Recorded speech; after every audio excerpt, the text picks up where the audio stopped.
IIT jam आप सभी students का पढ़ रहे आईआईटी जैम में स्वागत किया जाता है। Good afternoon to all of you. और भाई कैसे हो आप सभी बच्चे, कैसे चल रही है आप सभी की तैयारी? ठीक है, तो गुड आफ्टरनून आप सभी को।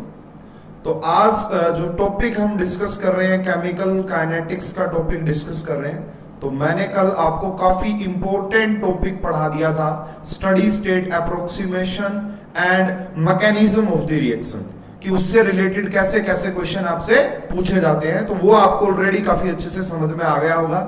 तो चलिए भाई अब हम स्टार्ट करते हैं। हमारा ये टॉपिक भी अभी हाल में ही पूछा जाने लग गया भाई बहुत ज्यादा। वैसे ये जो टॉपिक है वो पूछा जाता है नेट और गेट में, लेकिन पिछले 2 साल से आईआईटी जैम इसको पूछ रहा है। ठीक है, और काफी अच्छे लेवल का टॉपिक होता है। ठीक है, मैंने पिछली बार भी पढ़ाया था और पिछली बार इससे क्वेश्चन आ भी गया था। ठीक है, तो देखते हैं केमिकल काइनेटिक्स की क्लास नंबर 12। तो आज हम डिस्कस करेंगे कुछ special case of first order reaction. क्या है टॉपिक का नाम? टॉपिक का नाम है आपका special case of first order kinetics. Special case of first order kinetics, कि जो फर्स्ट ऑर्डर की काइनेटिक्स है उसके कुछ स्पेशल केस। तो इसमें बेसिकली 2 टाइप के पढ़ेंगे। एक हमें पढ़नी है पैरेलल रिएक्शन, पैरेलल रिएक्शन बोलते हैं, और दूसरी को हम बोलते हैं सीरीज रिएक्शन या फिर कॉन्जुगेटिव रिएक्शन भी इसे बोल दिया जाता है। ठीक है, तो ये 2 पैरेलल, इसका जो नाम होता है, ये 2 केस पढ़ेंगे भाई। जो भी बच्चे लाइव आ गए हैं वो कमेंट कर दें एक बार, जो भी स्टूडेंट। हेलो मृदुल। तो अब हम 2 केस पढ़ेंगे, पैरेलल और इसी को बोलते हैं हम हमारा साइड रिएक्शन, पैरेलल और साइड रिएक्शन, एंड सीरीज या फिर इसी का दूसरा नाम होता है कॉन्जुगेटिव ना। कॉन्जुगेटिव की स्पेलिंग अगर आपको देखनी तो यहां से देख सकते हो, दिस इज कॉन्जुगेटिव रिएक्शन। ठीक है, तो कॉन्जुगेटिव रिएक्शन ये आपका हो गया यहां से।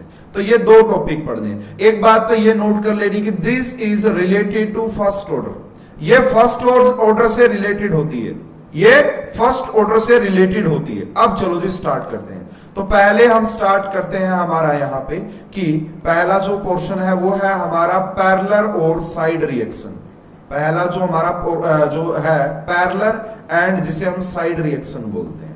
तो पैरेलल और साइड रिएक्शन में क्या होगी, ये जो है फर्स्ट ऑर्डर की काइनेटिक्स का स्पेशल केस होता है। इसके ऊपर भी भाई मैं कह रहा हूं नेट गेट में तो topic, hello Rahul, hello Shreyansh, ये रहा। तो मैंने बहुत सारे प्रीवियस ईयर भी लिए हैं, जैम के भी लिए हैं, गेट के भी लिए हैं, नेट के भी है यहाँ पे। तो देखना आप, ये टॉपिक काफी इंपॉर्टेंट है। और जो बच्चे, जिन बच्चों को गेट देना है, नेट देना, उनके लिए भी यूजफुल है। ठीक है, देखिए यहाँ पे क्या रहेगा, आपको बोलेगा कि ए से बी कोई रिएक्शन है, ए से बी कोई एक रिएक्शन है। ठीक है, अब यहाँ पे आपको ये बोला गया कि ए जो है ना वो आपका, ये तो सिंपल रिएक्शन होती है इस टाइप की। तो ये अगर ए से बी जाए तो इसको तो सिंपल रिएक्शन बोलेंगे। बट अगर आपका ए कन्वर्ट हो रहा है बी में एंड ए ही से आपको मिल रहा है सी, ठीक है ना, मैं क्या कर रहा हूं आपको कि ए से आपको बी मिल रहा है और ए से आपको सी मिल रहा है, तो ये जो रिएक्शन हो जाती है ना, 1 से 2 हो गई अलग। इसका मतलब इसे पैरेलल या साइड रिएक्शन हम बोलते हैं इसका नाम। अब देखिए अगर मैं बात करूं initially T is equal to 0 पे इसकी कंसंट्रेशन A मैंने मान ली, और मैं बात करूं अगर इसकी A है तो इसकी क्या रही होगी, ये बात भी हमें समझना है। अगर हम कोई नॉर्मल रिएक्शन लेते तो वहां पे क्या होता है, वहां पे अगर आपने A ली है तो यहां पे भी A मिल जाती थी, यहां पे भी A मिल जाती थी, बट यहां पे अलग अलग। इसका rate constant for example K1 है और इसका rate constant for example K2, दोनों के रेट कांस्टेंट अलग होंगे। तो ये रहा। अगर मैं बात करूं यहाँ पे T इज इक्वल टू किसी T टाइम पे, तो यहाँ पे होगा A माइनस एक्स। एक्स में से कुछ इनिशियली तो ये 0 रहे होंगे भाई, ये भी 0 रहा होगा, ये भी 0 रहा होगा इनिशियली। तो अब जैसे ही यहां से x निकलेगा तो यहां पे आपको मिलेगा y और यहां पे आपको मिलेगा z। x जैसे ये डिसोसिएट होगा तो यहां पे ये y और z मिलेगा, यही करते हैं। और ये जो x जो होगा ना, ये इक्वल होगा आपका y प्लस z के। ये जो x इक्वल होगा ये आपका y प्लस z के इक्वल होगा, यानी कि जितना x यहां से निकलेगा ना तो उतना ही y प्लस z होगा। एक मैं यहां पे अभी लिख रहा हूं, इसको मैं एक्सप्लेन भी करूंगा। अभी तो मैं जस्ट लिख रहा हूं लेकिन इसको मैं एक्सप्लेन करूंगा। अगर आगे x की बात की जाए ना कि ये x क्या होगा जो यहां से टूटेगा, तो वो होता है y में स्टोइकियोमेट्री कोफिशिएंट ऑफ b। इसको मैं अभी प्रूव भी करके दिखाऊंगा। ठीक है, तो यहाँ पे क्या है, x is equal to Y by stoichiometric coefficient of b and plus में क्या बनेगा, जो Z मिलेगा एंड इसको डिवाइड कर देंगे स्टाइकियोमेट्रिक कोफिशिएंट ऑफ C से। मतलब अगर स्टाइकियोमेट्री भी दी रही हो तो आपको उनकी स्टाइकियोमेट्री से डिवाइड कर देना, तब जाके उनका सम यहाँ पे इक्वल बनेगा, है ना। तो देखो भाई स्टूडेंट, अगर आपको समझ में ना आए तो आपकी रिस्पॉन्सिबिलिटी बनती है कि आपको पूछना है कि सर हमें ये टॉपिक थोड़ा सा कम समझ में आ रहा है। तो हम बात कर रहे हैं फर्स्ट ऑर्डर का स्पेशल केस पैरेलल वाला। यहां पे आपने ए लिया इनिशियली, ये जीरो ए माइनस एक्स किया, तो यहां से आपको ए से ही दो प्रोडक्ट मिल रहे हैं, एक बी मिल रहा है उसका रेट कांस्टेंट K1 और एक सी मिल रहा है उसका रेट कांस्टेंट K2 है। यहां पे आपको एक्स मिलेंगे t equal to T time पे और यहां पे आपको वाई मिलेंगे। ये सब यहां पे बातें हुई, ठीक है सर। अब इसमें हमें पढ़ना क्या है, चलो ठीक है ये सारी बातें हैं। तो अब यहाँ पे आपको कुछ एग्जामिनर बोलता कि यहाँ पे कुछ डिराइव कीजिए यहाँ पे, है ना। तो यहाँ पे सबसे पहले कुछ बातें हैं जो आपसे पूछी गई हैं एग्जामिनर ने, वो क्या क्या पूछा है यहाँ पे, यानी कि क्वेश्चन आपसे क्वेश्चन क्या किया गया है, ये तो ठीक है। अब आपसे क्वेश्चन क्या किया गया है, एक्सप्रेशन ड्राइव करवा रहा है। वो कह रहा है कि फॉर्मूले बना के दिखाओ कि कैसे बनेगी। सबसे बोला इन्होंने कि बताओ आप, पहली चीज आपको यहाँ पे बतानी है effective order of reaction. Effect है क्या, बताओ, calculate effective order of reaction, यानी कि ओवरऑल ऑर्डर ऑफ रिएक्शन बताओ क्या होगा, है ना, इफेक्टिव ऑर्डर ऑफ रिएक्शन। दूसरी बात, या फिर दूसरी बात यहाँ पे आपसे की जा रही है ना, दूसरा आपसे बोला कि यहाँ पे आप निकालिए इफेक्टिव रेट कांस्टेंट, है ना, इफेक्टिव रेट कांस्टेंट आपको निकालना है यहाँ पे, इफेक्टिव रेट कांस्टेंट निकालिए। तीसरा जो यहाँ से आपसे पूछा है कि आपको यहाँ पे निकालना है इफेक्टिव हाफ लाइफ टाइम। क्या निकालना है आपको यहाँ पे, इफेक्टिव हाफ लाइफ टाइम निकालिए, हाफ लाइफ टाइम। फोर्थ आपसे जो पूछा है वो आपसे पूछा यहाँ पे कि आप इफेक्टिव एक्टिवेशन एनर्जी निकालिए। अभी आपको ये नहीं पता कि एक्टिवेशन एनर्जी क्या होती है, कोई बात नहीं, फॉर्मूला तो याद रख ही सकते हो। तो फोर्थ आपसे, fifth is very very much important. अब फिफ्थ में आपसे ये बोला है, फिफ्थ में कि आपको बतानी है ना concentration of A B C at time T. भाई ए बी सी की कंसंट्रेशन क्या होगी एट अ टाइम टी, समझ में आई आपको बात, ठीक है।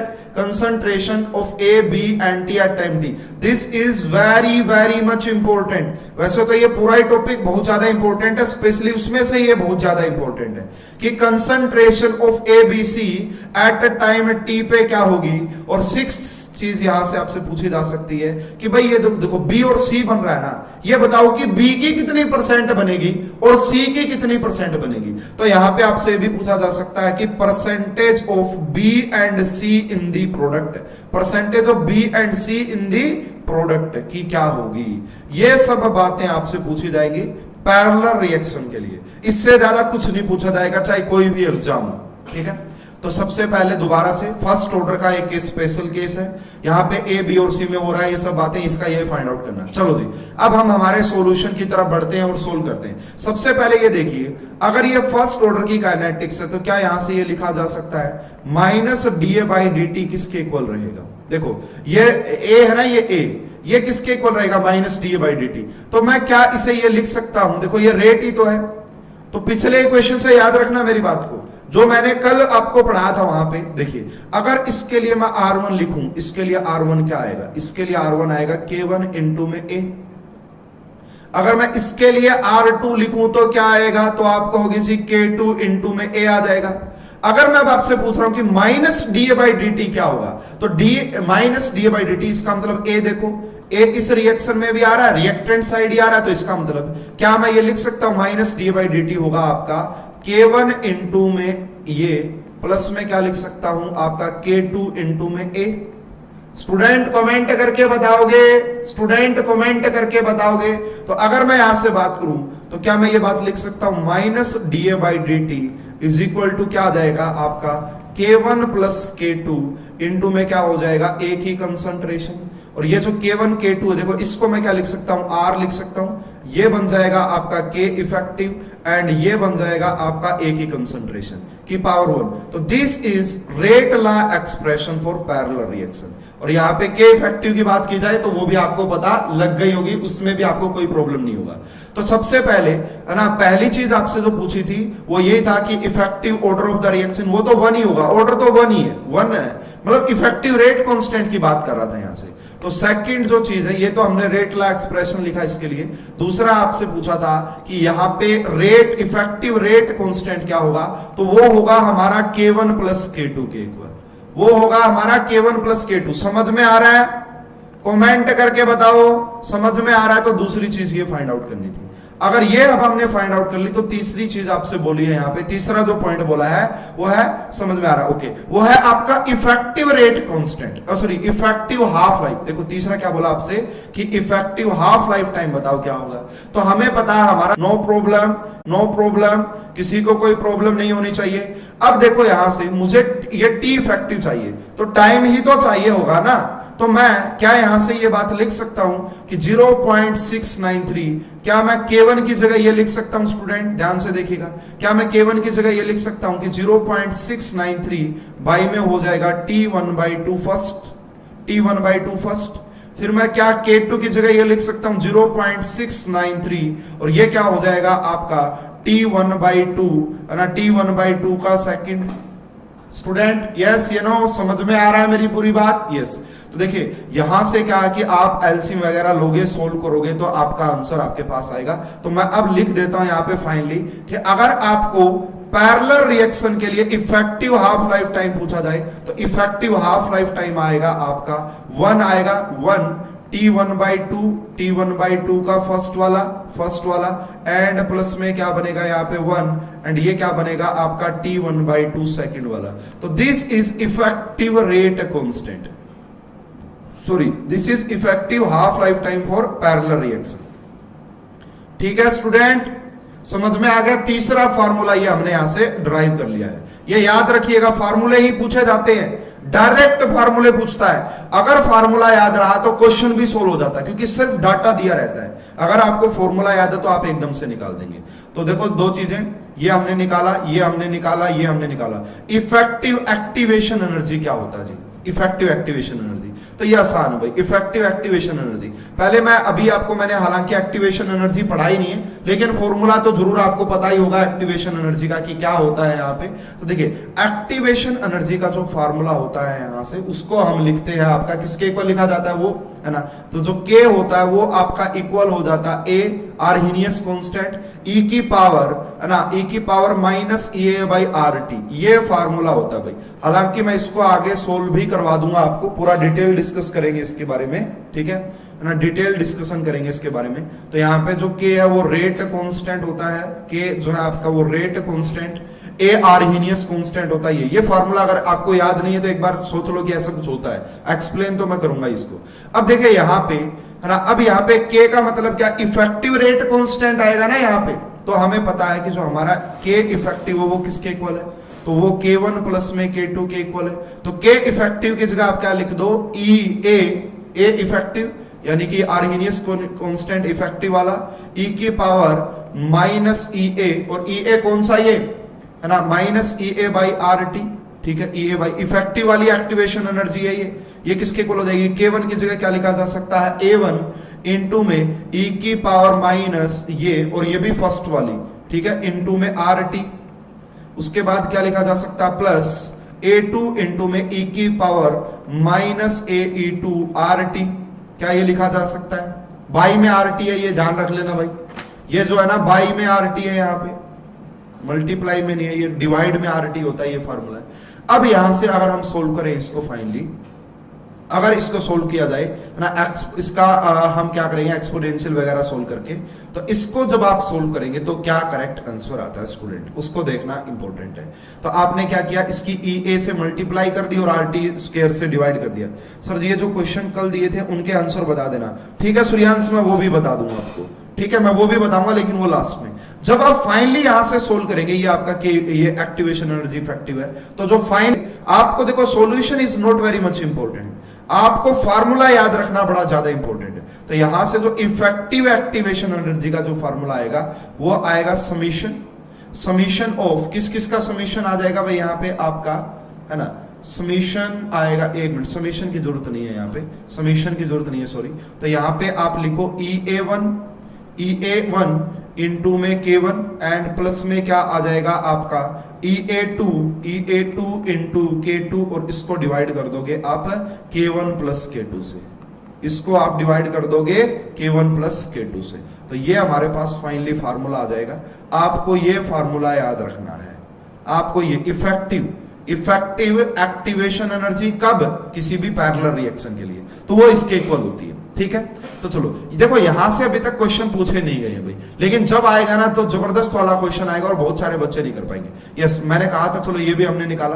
This is very very much important, क्योंकि गेट में, नेट में यहां से डायरेक्ट क्वेश्चन आ चुके हैं। तो देखो concentration of A B C at the function of time आपको बताना है। अब ये डेरिवेशन सोल्व करते हैं और ये इंपॉर्टेंट भी है ना, ये इसके फॉर्मूले बड़े इंपॉर्टेंट है। तो देखो सबसे पहले अगर मैं यहां पे, इसमें भी मैं पार्ट बना लेता हूं कि मैं एक ही कंसंट्रेशन निकालूंगा एट अ टाइम टी। तो आपको मैंने ये बात बता दी थी कि माइनस dA/dt किसके इक्वल है यहां पे, तो हमने लिखा था K इफेक्टिव यानी कि K1 प्लस K2 इंटू में क्या आ गया था हमारा यहाँ पे ये वाला। ठीक है, यहां से हम इसकी वैल्यू को सोल्व करेंगे और ये जो फर्स्ट ऑर्डर की काइनेटिक सोल्व करते हैं ना वैसा ही आ जाएगा जैसे फर्स्ट ऑर्डर का नहीं सोल्व करते हैं, है ना, कि इसको नीचे लेके आएंगे, ये K1 प्लस K2 dt इसका बेसिकली इसको सोल्व किया जाएगा। तो जब आप देखोगे तो यहाँ पे एक ही जो कंसंट्रेशन आ जाएगी एट अ टाइम टी, है ना, एक ही कंसंट्रेशन एट टाइम टी, वो क्या होगी, ए इनिशियल कंसंट्रेशन इंटू में माइनस K1 प्लस K2 की पावर इंटू में टी। ये अरे याद करो यार, ये मैंने समझाया हुआ है आपको। जो फर्स्ट ऑर्डर का डेरिवेशन नहीं करते, फर्स्ट ऑर्डर की काइनेटिक्स का जो डेरिवेशन करते हैं वही आ गया। इसका मतलब एक ही concentration at a time T पे पूछे तो इससे डायरेक्ट निकाल सकते हैं, वो हम इससे डायरेक्ट निकाल सकते हैं। एक ही नहीं पूछता वो बी और सी की है। या second is very very much important, है ना, स्पेशली बी की कंसंट्रेशन क्या होगी। इसका डेरिवेशन तो इतना ज्यादा इंपॉर्टेंट नहीं है, लेकिन मैं बताऊंगा, अगर आपको सोल्व करना है डेरिवेशन आप सोल्व कर लेना, आइडिया मैं जरूर दूंगा। अगर मैं यहां से लिखूं कि dB/dt किसके इक्वल होगा, तो आप किसके इक्वल लिखेंगे। देखो बी सिर्फ किस इक्वेशन में आ रहा है, बी सिर्फ किस इक्वेशन में आ रहा है, ऊपर वाली में आ रहा है, बी सिर्फ इस ऊपर वाली में आ रहा है। तो इसके लिए आप क्या लिखेंगे, K1, है ना, K1 क्या लिखोगे, K1 इंटू में A लिखेंगे यहाँ पे, K1 इंटू में A, है ना, ये बात समझ में आई। क्या मैं अब A की जगह ये वाली वैल्यू पुट कर दूं, A की जगह ये वाली वैल्यू पुट करनी पड़ेगी यहाँ पे, तो पुट करो यहाँ पे, तो जो dB/dt आ जाएगा यहां से पुट करने पे, तो K1 तो ऑलरेडी है, यहां पे हो गया जी A note initial concentration e की पावर ना minus K1 plus K2 into में T, ये आ गया।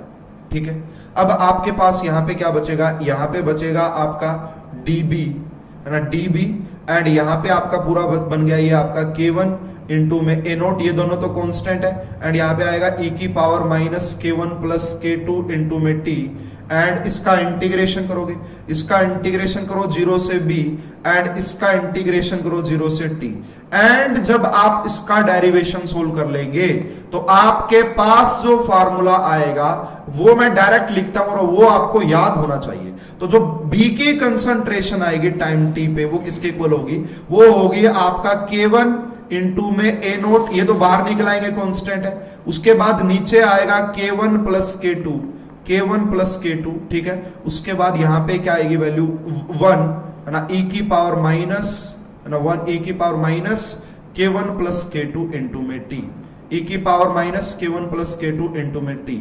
This is very very much important formula, बहुत ज्यादा इंपॉर्टेंट है। अभी जस्ट इसके ऊपर क्वेश्चन सोल्व करवा दूंगा मैं, जस्ट इसके ऊपर क्वेश्चन सोल्व करवा दूंगा। तो ये है जी आपका इंपॉर्टेंट फॉर्मूला, ठीक है, ये है जी आपका इंपॉर्टेंट फार्मूला। समझ में आई बात, किसी को कोई डाउट कैसे आया, क्यों आया।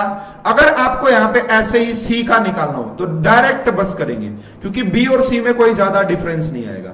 अगर आपको यहां से सी की कंसंट्रेशन बोली जाए वो कैसे होगी, तो देखो बी वाला जो फॉर्मूला है ना, बी में जहां पे K1 आ रहा वहां K2 कर दो बस, और कोई चेंज नहीं करना है, क्योंकि B के लिए जो रेट कांस्टेंट वो K1 है, C के लिए जो होगा वो क्या होगा, C के लिए जो होगा वो क्या होगा, K2 इंटू में A नोट, नीचे आ जाएगा आपका K1 प्लस K2, एंड यहां पे आएगा आपका 1, है ना, माइनस e की पावर, है ना, माइनस e की पावर माइनस ये K1 प्लस K2 इंटू में T। This is the final formula for year. तो ये B और C का फाइनल फॉर्मूला आपके पास आ जाता है, ये B और C का फाइनल फॉर्मूला आपके पास आ जाता है। स्टूडेंट्स हो जाएगा क्या, जल्दी से बोलिए, इंपॉर्टेंट है। तो ये सी, बी और सी का फॉर्मूला याद रखिएगा, बी और सी का फॉर्मूला याद रखिएगा। अब स्टूडेंट अगर मैं आपसे पूछता हूं नेक्स्ट, मैंने क्या कहा था कि नेक्स्ट चीज आपसे ये भी पूछी जाती है यहां पे कि अब आप ये बताओ कि जो पूरा प्रोडक्ट मिला है उसमें बी की कितनी परसेंटेज है और सी की कितनी परसेंटेज है, ये बात भी पूछी जा सकती है। तो देखो क्या एक चीज यहां से हम नेक्स्ट जो हमारा पॉइंट है, ये कौन सा पॉइंट था जी हमारा ना, ये हमारा शायद फोर्थ था या फिफ्थ था ना, तो अब सिक्स्थ पॉइंट यहां पे मैं लिख रहा हूं, वो क्या होता है सिक्स्थ पॉइंट ये है। अगर मैं यहां पे आपसे बात करूं कि बी और सी का रेशियो क्या होगा, यानी कि जो बी की कंसंट्रेशन है टाइम टी पे एंड जो सी की कंसंट्रेशन है टाइम टी पे, उनका रेशियो क्या होगा। जब आप पूरे को डिवाइड करोगे ना तो इनका रेशियो आएगा आपका K1/K2। कैसे पता लगा, आप डिवाइड करके देख लो। बी की वैल्यू है आपके पास, देखो ये बी की वैल्यू रही यहां पे, ये बी की वैल्यू रही, ये सी की वैल्यू रही, डिवाइड करके देख लो ये आ जाएगा। इसका मतलब अगर बात करें इनका जो रेशियो होगा ना आपका, तो इनका रेशियो होता है K1/K2। इनका जो रेशियो होता है वो K1/K2 होता है। अब देखो यहां से अगर आपको निकालनी है परसेंटेज, बी की परसेंटेज कितनी होगी, है ना, तो ये भी एक फार्मूला है भाई जो आपको याद रखना है। अगर मैं बात करूं आपका नेक्स्ट 7th फार्मूला, वो है आपका percentage of B and C in product, percentage of B and C in product, कि भाई इनकी परसेंटेज क्या रहेगी। तो परसेंटेज हम काफी तरीकों से निकाल सकते हैं। पहला तो सिंपल सा यही तरीका है, अगर आपको यहां पे बी की परसेंटेज चाहिए तो आप क्या लिख लो, ऊपर लिखोगे बी की कंसंट्रेशन एंड नीचे आप लिखोगे कि बी की कंसंट्रेशन प्लस में सी की कंसंट्रेशन, और इसकी मल्टीप्लाई कर दोगे 100 से, ये रहा। दूसरा जो तरीका, एक तो आप इस तरीके से निकाल सकते हैं, सी की निकालनी हो तो ऊपर सी की कंसंट्रेशन कर देंगे। कई बार आपको ना क्या करेगा, सिर्फ रेट कांस्टेंट दे देगा, है ना, सिर्फ रेट कांस्टेंट दे देगा, तो आप बी और सी क्यों निकालोगे। तो फिर दूसरा फार्मूला ये भी होता है, अगर आपको बी की परसेंटेज निकालनी तो आप रेट कांस्टेंट से भी निकाल देते हैं। ऊपर K1 करना और नीचे करना K1+K2। ऊपर ये क्यों, क्योंकि ये यहीं से सोल्व होगा, आप देख लेना चाहिए इसको, ये यहीं से सोल्व होता है। इनटू में कर देना आप यहाँ पे ये, इससे भी आपकी बी की परसेंटेज निकल आएगी। कई बार क्या करेगा ना, वो सिर्फ रेट कांस्टेंट देगा तो उससे भी निकल आएगी। या फिर और भी तरीका हो सकता है ना, जैसे आप तीसरा जो तरीका, कई बार आपको हाफ लाइफ टाइम दे दे तो फिर आप निकाल सकते हैं। तो आप ऊपर करेंगे T1/2 इफेक्टिव, जो इफेक्टिव टी हाफ लाइफ रहेगा, और उसको डिवाइड कर देंगे हम यहाँ पे T1/2 1 वाले से, अगर बी का निकालना तो 1 वाले से, अगर सी का निकालना हो तो 2 वाले से। तो ये 3 फार्मूले हैं। इसी प्रकार एक्टिवेशन एनर्जी दे दे और उससे बोले कि बताओ परसेंटेज क्या होगी, तो वो भी ऑलरेडी हम निकाल सकते हैं, वो भी हम ऑलरेडी निकाल सकते हैं। स्टूडेंट्स क्या हो जाएगा ये भी आपका, तो इससे ज्यादा फार्मूले आपसे पूछे ही नहीं जा सकते। अगर मैं यहाँ पे एक सी की बात करूं भाई, अगर आपसे सी की बात की जाए तो सी का तो इतना हो जाएगा। अगर परसेंटेज ऑफ सी की बात करें तो यहाँ पे आ जाएगा कंसंट्रेशन ऑफ सी एंड नीचे आ जाएगा कंसंट्रेशन ऑफ बी प्लस सी का क्या करोगे आप यहाँ पे 1000। तो इस प्रकार से आप कर सकते हैं, इसको भी इस प्रकार से आप कर सकते हैं। इसको भी समझ में आ गया, ये सारे फार्मूले इंपॉर्टेंट हैं। अगर ये फार्मूले आते हैं तो आपका कोई क्वेश्चन रुकेगा नहीं। बस ये है कि आपको ये समझ में आ जाए पूरी कहानी है क्या। इसके ऊपर मैं एक छोटा सा क्वेश्चन सोल्व करवाता हूं पहले। इसके ऊपर मैं एक छोटा, दोबारा से देखो सारे फार्मूले की क्या किया है, कहां से शुरुआत हुई है। तो फर्स्ट ऑर्डर की पैरेलल एंड सीरीज, पैरेलल की भी बात करोगे कुछ इस तरीके से चलेंगे फार्मूले। ये सब हमने फार्मूले निकाले, इससे ज्यादा फार्मूले नहीं बनते। अब मैं अगर, वैसे तो एक क्वेश्चन अभी सोल्व हो जाएगा आपका। देखो ये जैम, ये भी जैम, ये रहा, ठीक है। देखो ये अलग है क्वेश्चन, ये रहा क्वेश्चन। देखो इसके ऊपर एक क्वेश्चन देखो, पहले गेट का 2 मार्क्स का क्वेश्चन है। गेट में आते भाई ऐसे क्वेश्चन। तो देखो ये क्या दिया है, कंसीडर द फ्लोइंग 2 पैरेलल, देखो क्या बोला, consider the flowing 2 parallel irreversible first order reaction at temperature T, यानी कि P कन्वर्ट हो रहा है क्यू में और R में। अब से बोला कि K1 and K2 are the rate constant, ये रहा और ये रहा। If the initial concentration of P is this, तो बताइए कि then the concentration of product R की बतानी कंसंट्रेशन 10 मिनट पे कितनी होगी। देखा ना, है ना, वही क्वेश्चन बिल्कुल सेम। यानी कि क्या क्या दिया भाई आपको, इसका मतलब आपसे यहाँ पे आर की कंसंट्रेशन पूछी, बाकी सब। आर की कंसंट्रेशन का फार्मूला क्या हुआ, देखो आर सी टाइप में है तो आप ऊपर लिखोगे K2 इंटू में A नोट, नीचे आप लिखोगे K1 प्लस K2 एंड यहां पे आप क्या लिखोगे 1 माइनस ई की power minus K1 plus K2 into में क्या कर दोगे T। अरे भाई सब कुछ तो दे रखा है, सब कुछ तो दे रखा, अब क्या बच गया इस क्वेश्चन में, देखो अब बच गई कैलकुलेशन। तो कैलकुलेशन करते हैं, K2 कितना गिवन है भाई, ये रहा K2 कितना है, तो ये है आपका 15 इंटू में 10 की पावर माइनस 2। इनिशियल कंसंट्रेशन कितनी गिवन है 4, नीचे दोनों का सम करोगे तो 20 बन जाएगा, तो क्या बनेगा 20 इंटू में 10 की पावर माइनस 2। उसके बाद यहां पे आ जाओ 1 ई की पावर, इन दोनों का सम करोगे तो कितना आ जाएगा माइनस 20 इंटू में 10 की पावर माइनस 2, और टाइम कितना दिया 10 मिनट, टाइम कितना दिया 10 मिनट, ठीक है। इसको जब आप सोल्व करोगे तो देखो यहां से ना 10 की पावर माइनस 2 से 10 की पावर माइनस, ये 3 पे जाएगा है ना, 5 पे जब आप इसको देखेंगे तो ये 3 पे जाएगा एंड ये 4 पे जाएगा, ठीक है। 4 से 4 कैंसिल हो गया, तो यहां पे जो आएगा ये आपका 3 इंटू में क्या आ जाएगा देखो 1 एंड यहां पे जब आप लिखेंगे e की पावर क्या बनेगा, देखो इसको आप लिख सकते हैं, ये e की पावर शायद इसको आप लिखेंगे 0.2, इसकी मल्टीप्लाई 10 से करोगे तो 2, e की पावर माइनस 2, e की पावर माइनस 2 की वैल्यू देखो क्या होती है, e की पावर माइनस 2 की वैल्यू क्या होती है, ये आपको देखना पड़ेगा कि e की पावर, तो यहां पे देखो एक्सपोनेंशियल टर्म आप बिल्कुल निकाल सकते हैं भाई आराम से, कोई प्रॉब्लम नहीं होती है ना। तो ये आएगी जी 0. ये आती है आपका, तो ये 3 तो हाई ऑलरेडी, यहाँ पे ये 1 है एंड इसको जब आप माइनस करेंगे इसकी वैल्यू आएगी 0.13। जब आप इसको सोल्व, इसको 1 में से मैं माइनस कर देता हूँ -1, तो ये एंड इसकी मल्टीप्लाई, तो इस क्वेश्चन का जो करेक्ट आंसर आएगा वो आएगा 2.59 के आसपास। बोलो स्टूडेंट समझ में आया क्या, कमेंट करके बताइए, समझ में आ गया हो तो भी बता दीजिए, नहीं आया तो कुछ नहीं है यार, सिंपल फार्मूला अप्लाई करना है ना। ऐसा क्वेश्चन भाई देखो आया नहीं है जैम में सीरीज वाली पूछी है अभी तक तो, लेकिन आ सकता है, लेकिन पॉसिबिलिटी है। कैलकुलेशन कर लेना भाई, मेरे हिसाब से मैंने है ना कैलकुलेशन मैंने कर दी है, यही आंसर इसका आना चाहिए, बाकी आप मैच कर लेना तो पता लग जाएगा कि आपको सही निकला या नहीं निकला है। ये इस क्वेश्चन का करेक्ट आंसर आना था, गेट 2019 का क्वेश्चन। अब मैं आगे बात करता हूं यहाँ पे, अब इस क्वेश्चन को मैं उठा के वहीं ले जाता हूं अपने, क्योंकि फिर बाकी के बाद में डिस्कस करेंगे। ठीक है भाई, समझ में आया ये क्वेश्चन सभी को, ये क्वेश्चन, ये गेट का क्वेश्चन है एक प्रीवियस ईयर। उसके बाद सर आपने एक यहाँ पे है ना एक चीज लिखी थी, एक पॉइंट लिखा था कि स्टोइकियोमेट्री से डिवाइड करेंगे, क्या आप उसे प्रूव करके दिखा सकते हैं, क्या आप उसको थोड़ा सा और एक्सप्लेन कर सकते हैं? हाँ बिल्कुल करेंगे भाई, क्यों नहीं करेंगे। तो देखिए नेक्स्ट अगर मैं बात करूं यहाँ पे, मान लीजिए कि आपको यहाँ पे कोई ए गिवन है ए, एंड इससे आप कन्वर्ट हो रहे हैं किसमें, सबसे पहले आप एम एंड कैपिटल बी में कन्वर्ट हो रहे हैं, इसके लिए जो रेट कांस्टेंट बोला है वो K1 है, एंड दूसरा जो आप नीचे की तरफ आ रहे हैं तो यहाँ पे आपको K2 गिवन है, एंड यहाँ पर आपको बोला कि इसका जो कोफिशिएंट है वो N है और ये कैपिटल C है, ये सब आपसे बोला है यहाँ पे। ठीक है, अब आपसे बोला कि वही इसके सारी चीजें बताओ क्या होगी कैसे होगी, उसको थोड़ा सा सोल्व कीजिए। तो देखो सबसे पहले अगर मैं बात करूं यहाँ पे T इज इक्वल टू 0 पे इनिशियल कंसंट्रेशन A, ये 0 ये भी 0। अगर मैं बात करूं T is equal to T पे तो A नोट माइनस एक्स।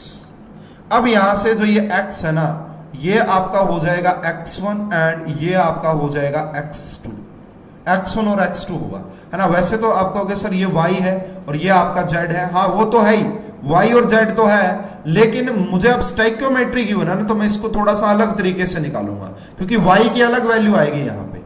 ठीक है, तो मैं अब यहाँ पे ये लिखूंगा कि जो मेरा x है ना वो x1 प्लस x2 के इक्वल होगा, वो y प्लस z के इक्वल नहीं होगा। उसका रीजन ये कि यहाँ पे स्टोइकियोमेट्री कोफिशिएंट भी आपको गिवन है, उसका रीजन ये है कि यहाँ पे आपको स्टोइकियोमेट्री कोफिशिएंट भी गिवन है। उसके बाद देखिए अगर मैं बात करूं यहाँ पे आपका कि x की वैल्यू क्या होगी, तो x की वैल्यू होगी y को डिवाइड कर देंगे m से, y को डिवाइड कर देंगे m से, एंड प्लस z को डिवाइड कर देंगे n से। सर ऐसा क्यों किया आपने, इसको आप कहां से एक्सप्लेन करेंगे कि ये बात यहाँ पे देखो, अब ये है कि इसका कोफिशिएंट कितना, देखो आपको नॉर्मल केमिस्ट्री में ये चीज पढ़ाई जाती है कि मान लो कोई रिएक्शन है 2A से 3B, ठीक है, अगर इसके 5 मोल हैं तो बताओ इसके कितने मोल होंगे। तो आप क्या करते हैं कि आप करते क्या कि इसके 2 मोल से इसके 3 मोल, यानी कि इसका कोफिशिएंट लेते हैं, ठीक है, बी का कोफिशिएंट लेते हैं, उसको डिवाइड करते हैं ए के कोफिशिएंट से और उसकी मल्टीप्लाई कर देते हैं जो भी यहाँ पे मोल गिवन रहते हैं। यही तो करते हैं हम नॉर्मल, अरे नॉर्मली यही किया जाता है ना यहाँ पे, तो इसमें भी सेम ऐसा ही करेंगे ना, इसमें भी सेम ऐसा ही करेंगे कि यहाँ पे देखिए भाई इसका कोफिशिएंट क्या है m, तो इसका कोफिशिएंट हो गया m, इसको डिवाइड करेंगे 1 से एंड मल्टीप्लाई करेंगे किससे मल्टीप्लाई करेंगे, कितने मोल गिवन है यहाँ से, तो इसके जो मोल गिवन है वो x1 गिवन है, इसके x1 माने हमने कि x1, तो ये x1 हो गया। ये किसके इक्वल आएगा, ये हमारा y के इक्वल आएगा, ये हमारा y के इक्वल आएगा।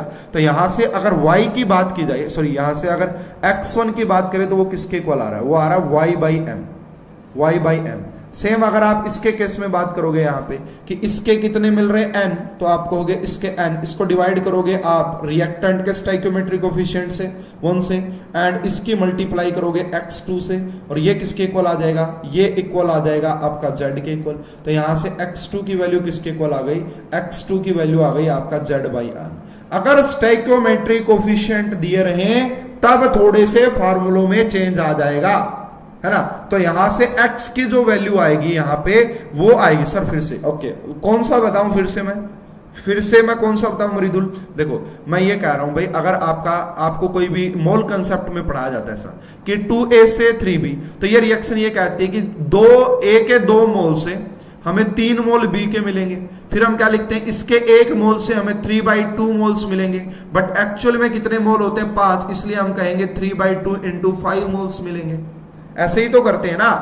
उसके बाद देखो अगर यहां पे आप बात कर रहे हैं, यहां पे लिखा हुआ A से, यहां पे A से क्या लिखा हुआ B, ठीक है, तो यहां पे इनिशियली A था तो यहां पे ये 0 था, ये A माइनस x हुआ तो यहां पे y मिलेंगे, है ना, लेकिन ये y है ना यहां पे x1 आएगा क्योंकि अगर यहां पे स्टोइकियोमेट्रिक कोफिशिएंट है तो, ठीक है। तो अब आप क्या करेंगे, आप इस रिएक्शन को देख के क्या लिख रहे हैं, यहां पे आप इस रिएक्शन को देख के क्या लिख रहे हैं कि 1 मोल A से हमें m मोल मिलेंगे B के, ठीक है। उसके बाद बट एक्चुअल में आपके पास मोल 1 थोड़ी नहीं है, एक्चुअल में तो आपके पास x1 है, तो x1 से कितने मिलेंगे, तो आप लिखोगे m/1 × में x1। तो यही तो कह रहा हूं मैं, और ये x1 है क्या एक्चुअल में, ये हमारा y ही तो है, ये हमारा y ही तो है। तो y यहां से x1 की वैल्यू देखोगे तो वो y/m के इक्वल आ जाएगी। तो मैं यही कह रही स्टोइको, मतलब देखो सिंपल भी बता देता हूं, अगर आपको स्टोइकियोमेट्री दी हो तो आप x = y को डिवाइड कर देना उसके स्टोइकियोमेट्रिक कोफिशिएंट से जो b का होगा, z को कर देना n से जो z का होगा, बस इतना सा काम करना है। अगर स्टोइकियोमेट्री दी हो तो उसका प्रूफ कैसे होता वो मैंने आपको थोड़ा सा समझा दिया कि ऐसे ऐसे इसका प्रूफ होता है। अब देखो अगर स्टोइकियोमेट्री चेंज हो जाती ना तो सारी चीजें थोड़ी थोड़ी चेंज हो जाएंगी, ठीक है, सारी थोड़ा थोड़ा चेंज हो जाएगा। कैसे, देखो यहां से अगर मैं यहां पे बात करता हूं कि x किसके इक्वल आ गया, तो आप कहोगे y/m के इक्वल एंड प्लस में z/n के इक्वल आ गया। तो मैं अगर यहां से dx/dt निकालूं जो कि हमारा रेट होता है, तो वो किसके इक्वल आ जाएगा, तो वो आ जाएगा आपका 1/m dy/dt एंड यहां से किसके इक्वल आ जाएगा 1/n dz/dt, ठीक है। उसके बाद देखो dy/dt की वैल्यू हमें ऑलरेडी पता है, कहां से पता है मैं अभी एक्सप्लेन कर दूंगा, है ना, इससे निकाल लेंगे। देखो तो ये 1/m था यहाँ पे, तो dy/dt की जो वैल्यू आएगी वो आएगी m इंटू में k1 इंटू में a, कहां से आई अभी एक्सप्लेन करूंगा। इसकी वैल्यू निकालोगे तो क्या आएगी, इसकी वैल्यू निकालोगे तो आएगी n k2 इंटू में a तो बोले तो कंसंट्रेशन है, a बोले तो कंसंट्रेशन है, m से m कैंसिल, n से n कैंसिल, तो फाइनली जो आपका dx/dt आ जाएगा यानी कि रेट, वो किसके इक्वल ही आ गया, वो आ गया आपका k1 इंटू में a की कंसंट्रेशन प्लस में k2 इंटू में a की कंसंट्रेशन, इसके इक्वल। अरे बात तो वहीं पे आ गई, बात तो वहीं पे आ गई। देखो रेटला एक्सप्रेशन में कोई नहीं आ रहा है क्योंकि रेटला एक्सप्रेशन में स्टोइकियोमेट्री से कोई लेना देना नहीं होता है, लेकिन कहीं ना कहीं इफेक्ट करेगा कहां पे। अब कहोगे सर ये आपने कहां से लिख दिया, dy/dt इसके इक्वल होता है। देखो अगर मैं यहां पे जाऊं, देखना स्टूडेंट्स ध्यान से कि dy/dt कहां से लिखा, हमें पता है कि इसको हम किसके इक्वल लिख सकते हैं। देखो हमारा ये किसके इक्वल आ सकता है, तो आपका जो y है वो क्या है m इंटू में x1 है, तो यहां से देखो हम लिख सकते हैं इसे 1/m। इसके लिए अगर लिखना पड़े मुझे, है ना, अरे देखो पहली क्लास याद करो, पहली क्लास 1/m dy/dt, बी के लिए मैं y लिखूंगा dy/dt, किसके इक्वल आ जाएगा, रेट ला एक्सप्रेशन के, वो क्या होता है आपका K1 इंटू में एक ही कंसंट्रेशन, तो dy/dt की जो वैल्यू यहां से आ जाएगी वो आएगी m इंटू में K1 इंटू में एक ही कंसंट्रेशन। इसी प्रकार आप b के निकाल सकते हैं। तो देखो यहां से कोई प्रॉब्लम नहीं है, ये तो सेम वही आ गया। अरे भाई बिना जब स्टाइकियोमेट्री 1 थी वही आ गया, स्टाइको यहां पे कोई इफेक्ट नहीं पड़ेगा। कहां पे पड़ेगा, अरे इफेक्ट कहां पे पड़ेगा, इफेक्ट जब पड़ेगा जब आप यहां पे B और C की जो कंसंट्रेशन निकालोगे ना, B और C की कंसंट्रेशन का जब रेशो लोगे ना, वहां पे इफेक्ट पड़ेगा। यहां पे अब ऊपर आपको लिखना पड़ेगा m इंटू K1 और नीचे आपको लिखना पड़ेगा n इंटू K2, ये इफेक्ट पड़ेगा। बाकी और कोई खास इफेक्ट देखने को नहीं मिलेगा स्टाइकियोमेट्री की वजह से, बाकी कोई इफेक्ट आपको देखने को नहीं मिलेगा स्टाइकियोमेट्री की वजह से। क्या आपको ये मेरा समझ में आ गया जो मैंने आपको समझाया है? क्या ये आपको समझ में आ गया जो समझाया है? इसके बाद मैं और भी क्वेश्चन डिस्कस करूंगा। एक क्वेश्चन ये डिस्कस करते हैं भाई, लो जी, इस क्वेश्चन का आंसर बताएंगे सारे बच्चे। ये कोई प्रीवियस ईयर नहीं है, लेकिन ये मोस्ट एक्सपेक्टेड क्वेश्चन में से है। ये क्वेश्चन गेट में भी आ सकता है, ये क्वेश्चन IIT जैम में भी आ सकता है, और ये क्वेश्चन आपका CSR नेट में भी आ सकता है, क्योंकि क्वेश्चन का लेवल बड़ा जबरदस्त है। तो देखो क्या कह रहा है ये क्वेश्चन। ये क्वेश्चन कह रहा था substance undergo first order decomposition, follow to parallel first order, K1 K2 दिया। आपसे बोला कि percentage distribution of B and C। इसलिए मैंने आपको वो फॉर्मूला बताया था, कौन सा, K1 K2 वाला, है ना, क्योंकि अब यहां पे K1 K2 गिवन, आप B की कंसंट्रेशन क्यों निकालोगे, इतना टाइम वेस्ट आप क्यों करोगे? समझ में आ रही है ना मेरी बात? तो यहां से आप क्या करेंगे, अगर आपको निकालनी है परसेंटेज ऑफ B, तो मैंने क्या फार्मूला पढ़ाया था, ऊपर K1 लिखेंगे, नीचे K1 प्लस K2 का सम कर देंगे। ऊपर K1 लिखेंगे, नीचे K1 प्लस K2 का सम कर देंगे। तो K1 कितना है, ये रहा, K1 कितना है, ये रहा। इसको भी मैं 12.6 इंटू में 10 की पावर -5 लिख देता हूं, ठीक है। उसके बाद ये नीचे क्या है, इन दोनों का सम, तो ये आपका 12 प्लस में करेंगे 3.8, एंड इसको 10 की पावर, इसको सम करने के बाद क्या जाएगा, 10 की पावर -5, 10 की पावर -5 मल्टीप्लाई करेंगे 100 से, 10 की पावर से ये कैंसिल आउट, इन दोनों का सम करो, मुझे वैल्यू निकाल के बताओ कितनी होगी, मुझे वैल्यू निकाल के बताओ कितनी होगी, बताइए जल्दी से।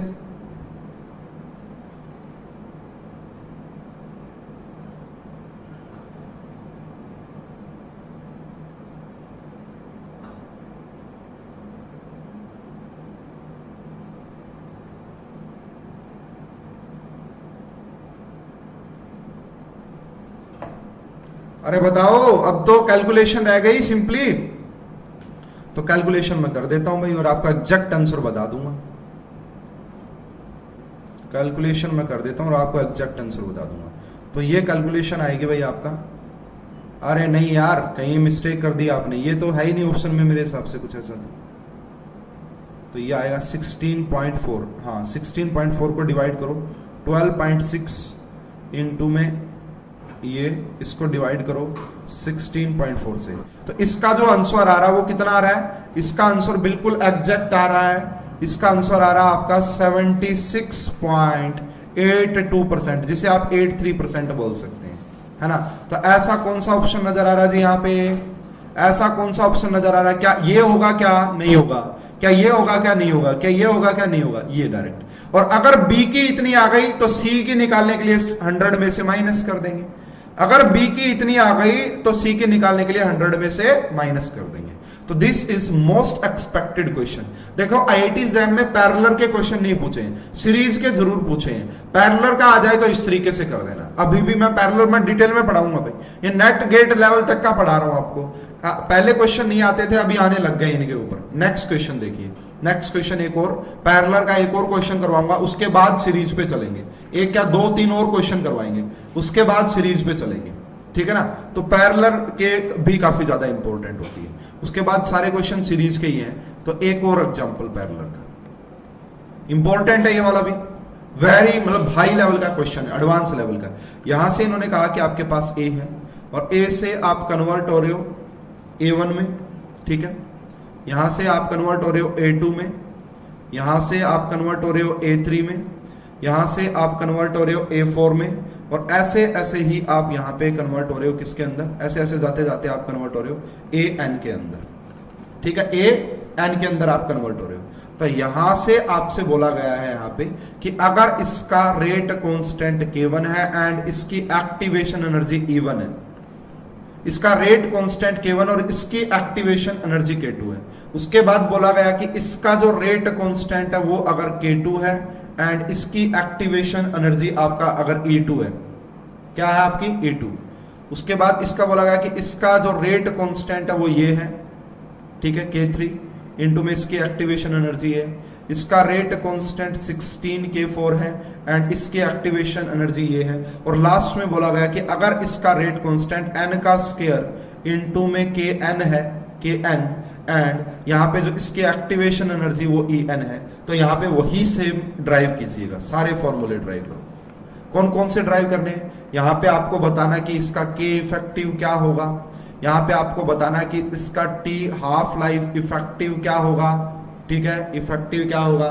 उसके बाद तीसरा जो पॉइंट यहां पे पूछा गया कि वो percentage of A1 in the product mixture बताओ कितनी होगी, ठीक है।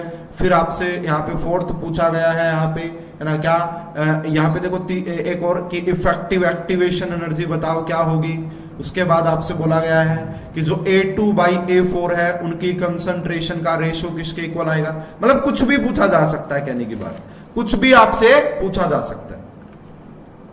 तो यहां से आपके पास जर्नलाइज्ड फार्मूले भी आ जाएंगे, है ना, यहां से आपके पास कुछ जर्नलाइज्ड फार्मूले भी आ जाएंगे। तो पहला जो K इफेक्टिव होता है भाई वो मैंने आपको ऑलरेडी बता दिया।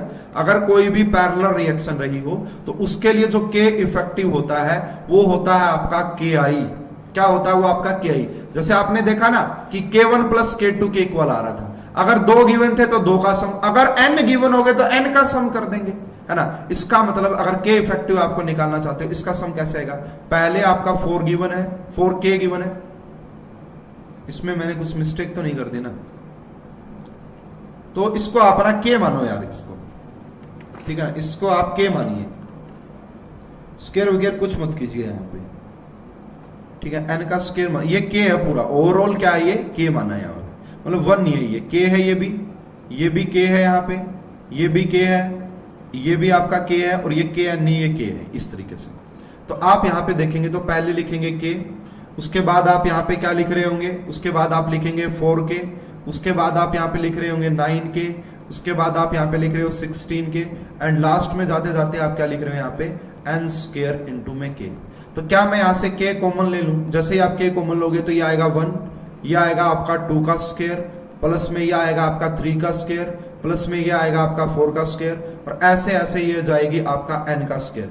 अब देखो भाई सीरीज एंड सीक्वेंस आपको मैथमेटिक्स में पढ़ाया जाता है, उस हिसाब से देखोगे तो ये आपका इसका एक डेरिवेशन सोल्व हो जाता है, सीरीज सोल्व हो जाती है ये। तो जब आप इस सीरीज को सोल्व करोगे तो यहाँ पे जो आएगी ना, इस सीरीज की जो वैल्यू आएगी वो आएगी आपका n इंटू में n+1, n इंटू में n+1 एंड 2n+1, एंड इसको आप डिवाइड कर देंगे किससे, 6 से, और ये बन जाएगा आपका K, यहाँ पे K। तो ये आपका K इफेक्टिव आ जाएगा, ये आपका K इफेक्टिव आ जाएगा। इस टाइप का क्वेश्चन, है ना, समझ में आ रही है, एडवांस लेवल का क्वेश्चन, एडवांस लेवल का, ठीक है।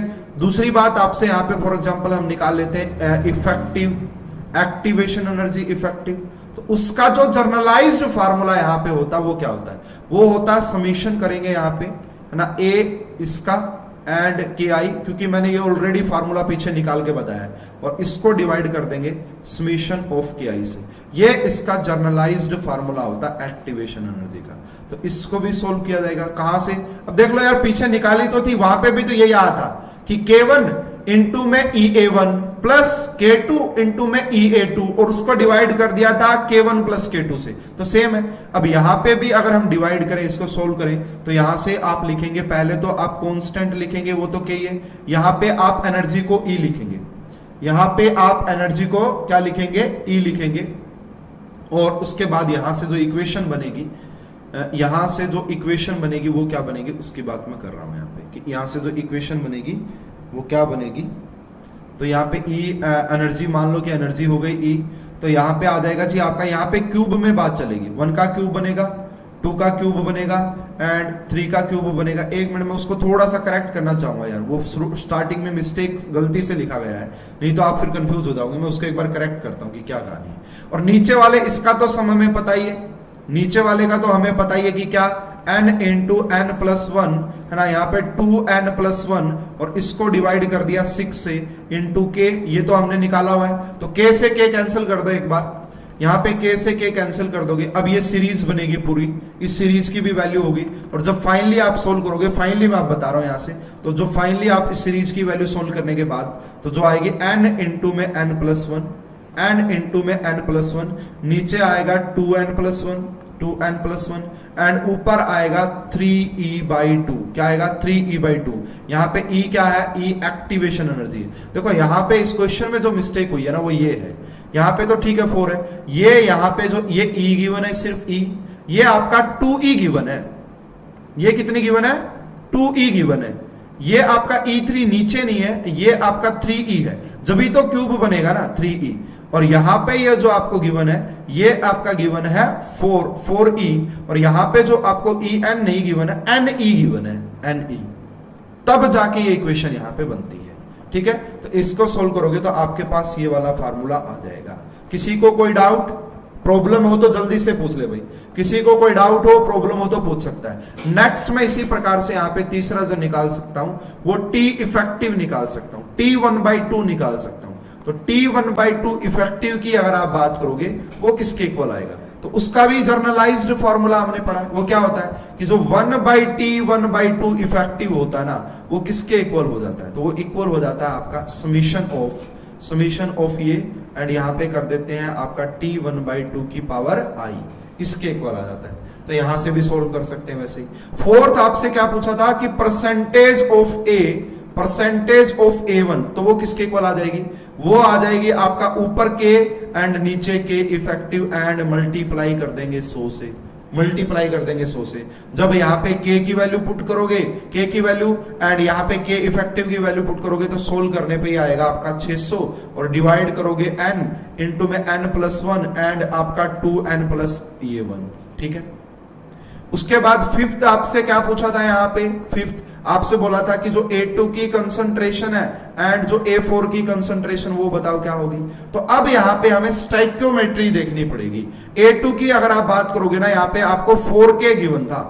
A2 की अगर आप बात करोगे यहाँ पे आपको 4K गिवन था, एंड तो A2 के लिए आप 4K लिखोगे, एंड दूसरा आपको शायद 16K गिवन था। सोल्व करने पे इन दोनों का जो रेशियो है वो 1/4 आ जाएगा। किसी को कोई प्रॉब्लम है क्या? अरे भाई किसी को कोई प्रॉब्लम है क्या? जल्दी से बता दीजिए, अगर है तो जल्दी से बता दीजिए अगर किसी को कोई प्रॉब्लम है तो। मेरे हिसाब से होनी नहीं चाहिए। तो मैंने भाई आपको ऑलरेडी काफी डिटेल में एक्सप्लेनेशन दे दी है। मैंने ये एक क्वेश्चन ये भी सोल्व करवा दिया है, ठीक है, एंड 1-2 क्वेश्चन मैंने ये वाला गेट का भी क्वेश्चन सोल्व करवा दिया है। ऐसे क्वेश्चन आपको 1-2 एग्जाम में और देखने को मिल जाएंगे, तो वहां से आप क्वेश्चन कर सकते हैं। ठीक है, अब मैं बात करता हूं भाई नेक्स्ट टॉपिक हमारा। ठीक है, तो पैरेलल में इतना ही, इससे ज्यादा कुछ नहीं पूछते पैरेलल में, इससे ज्यादा कुछ बनता नहीं है। हालांकि मैंने काफी डिटेल में एक्सप्लेनेशन ऑलरेडी दे दी है। ठीक है, अब चलते हैं जी हमारी सेकंड टाइप की, जो स्पेशल केस पढ़ना था। तो सेकंड को हम बोलते हैं आपका सीरीज। ठीक है, सीरीज। दूसरा हम इसी को बोलते हैं and sequential. Series and sequential word भी यूज किया जाता है इसके लिए, सीरीज एंड सिक्वेंशियल। एंड एक और वर्ड यूज किया गया था वो आपका ये वाला कॉन्सिक्यूटिव, है ना, कॉन्सिक्यूटिव रिएक्शन। इसके ऊपर भाई आईआईटी एग्जाम में क्वेश्चन आए हैं। 21 में भी इसके ऊपर क्वेश्चन आया था, 20 में भी इसके ऊपर क्वेश्चन आया था। ये भी इंपॉर्टेंट है, बाकी जगह भी क्वेश्चन आते रहते हैं। अब इसमें डिफरेंस क्या है? इसमें डिफरेंस क्या कि ए कोई रिएक्टेंट है, उससे आप पहले बी में कन्वर्ट हो गए और बी से आप सी में कन्वर्ट हो गए, दोनों में डिफरेंस देख लो। ये भी फर्स्ट ऑर्डर की होती है special case, first order, and यहां पे फर्स्ट ऑर्डर। इसका जो आपको रेट कांस्टेंट गिवन है वो के है, K1 है, और इसका जो रेट कांस्टेंट वो K2 है।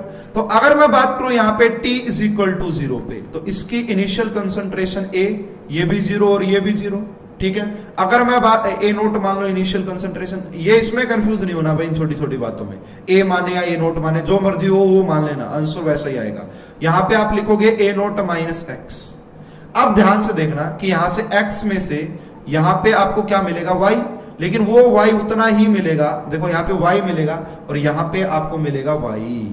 देखो यहां पे आपको x मिलेगा, लेकिन इस x में से भी y जाएगा क्योंकि c भी तो टूट रहा है ना, यहाँ पे c भी तो टूट रहा है। अब यहां से आपसे बोला गया है कि calculate concentration of A, B and C as the function of time, ठीक है, as a function of time. यही क्वेश्चन आया था भाई आपका, और ये मैंने भाई पिछली बार भी इतने ही जबरदस्त तरीके से पढ़ाया था जितना मैं आपको पढ़ा रहा हूं। पिछली बार वाले बच्चों को भी इतना ही जबरदस्त पढ़ाया था, ठीक है। स्टडी स्टेट वाला पढ़ाया था, वो क्वेश्चन सोल्व करवाया, हो गया था ना सोल्व, एंड ऐसे ये वाला क्वेश्चन भी सोल्व हो जाएगा। तो यहां से देखिए, अगर मैं सबसे पहले बात करूं कि हम यहां पे निकालते हैं भाई किसकी कंसंट्रेशन, है ना, ए की कंसंट्रेशन निकालते हैं। ए की कंसंट्रेशन किसके इक्वल आएगी, तो माइनस dA/dt इक्वल आप लिखोगे किसके इक्वल, तो वो आपका इक्वल होगा K1 A के इक्वल। ए की वैल्यू, ए की कंसंट्रेशन ऑलरेडी हमें पता होती है ना। अगर आपको पता हो कि 80 फाइनल कंसंट्रेशन, ये फर्स्ट ऑर्डर के तरीके से निकलेगी, है ना। मैं इसको ऐसे लिखता हूं भाई, आप कहोगे नई नई टर्मिनोलॉजी कहां से ला रहे हैं सर, एक ही तरीके से लिखो ना। तो ये आ जाएगी 80 इंटू में A नोट एंड e की पावर -1 माइनस KT, ये फॉर्मूला होता है। ये हमने ऑलरेडी वहां से सोल्व किया हुआ है, तो इसमें आपको कोई प्रॉब्लम नहीं आएगी। लेकिन यहाँ पर रेट कांस्टेंट K1 आएगा भाई, यहाँ पर रेट कांस्टेंट K1 आएगा। तो ये A की कंसंट्रेशन होती है। ये जो 80 लिखा ना, इसी का मतलब है कि ये A की कंसंट्रेशन है एट अ टाइम T पे। A की कोई नहीं पूछता, पूछते किसकी है, B और C की। ये सेकंड देखना, B की कंसंट्रेशन निकालनी है टाइम T पे, क्या होगी। तो यहाँ पे देखो, हमें पता है कि हमारा जो DB है ना वो किसके इक्वल है, तो D एक आपका इंटरमीडिएट टाइप का ही है। अब ये देखो ये कहां पे आ रहा है, ये इस पहली इसके अंदर भी आ रहा है भाई, पहली रिएक्शन का प्रोडक्ट है, और दूसरी रिएक्टेंट का दूसरी इसका ये है। तो मैं अगर ए बी की बात करूं तो यहां से R1 आप किसके इक्वल लिख सकते हो, K1 इंटू में A, और इसके लिए आप R2 किसके इक्वल लिख सकते हो, इसके लिए आप लिख सकते हो K2 इंटू में कंसंट्रेशन ऑफ B, है ना। समझ पा रहे हो मेरी बात को, सेकंड रिएक्शन के लिए। अब यहाँ पे पहले वाली रिएक्शन के लिए तो ये प्रोडक्ट है, बट दूसरे वाली रिएक्शन के लिए रिएक्टेंट है। इसको पॉजिटिव लिखेंगे और उसको नेगेटिव लिखेंगे। समझ में आ, किसी को समझ में ना आए तो पूछ लेना किसी को। तो यहाँ पे मैंने लिखा K1 इंटू में A एंड माइनस मैंने लिखा K2 इंटू में B। अब A की वैल्यू तो आपको पता है टाइम T पे कितनी है, A की वैल्यू तो आपको पता है टाइम T पे कितनी, ऊपर मैंने दिखाया हुआ यहाँ पे, तो ये DB हो जाएगा, ये आपका dt हो जाएगा।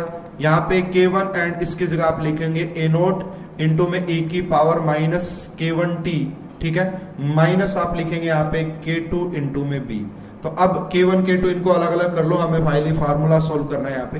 तो जब हम सोल्व करेंगे ये टर्म यहाँ पे आके पॉजिटिव हो जाएगी, तो यह आएगा आपका dB/dt एंड क्या बन जाएगा आपका प्लस में, क्या बनेगा यहाँ पे प्लस, ठीक है, ओके। एक बार मैं दोबारा बता दूंगा, प्लस K2 इंटू में B, ठीक है। ये किसके इक्वल आ गया यहां से आपका K1 इंटू में A नोट इंटू में इसकी पावर माइनस ये, ठीक है। अब इसको आपको डिफरेंशियल, ये एक फर्स्ट ऑर्डर की डिफरेंशियल इक्वेशन बन गई जो आपको बीएससी के मैथमेटिक्स में पढ़ाया जाता है। अभी मैं एक्सप्लेन करूंगा इसको। शायद मृदुल को ये समझ में नहीं आया कि ये मैंने कैसे लिख दिया। अरे भाई स्टडी स्टेट अप्रोक्सीमेशन में मैंने कितनी बार बताया था कि ये एक तो रिएक्शन ये है ए से बी का अगर आप रेट ला एक्सप्रेशन लिखोगे तो क्या लिखोगे, R1 is equal to K1 into में ये, B से C एक दूसरी रिएक्शन है, उसका रेट क्या लिखोगे K2 इंटू में B।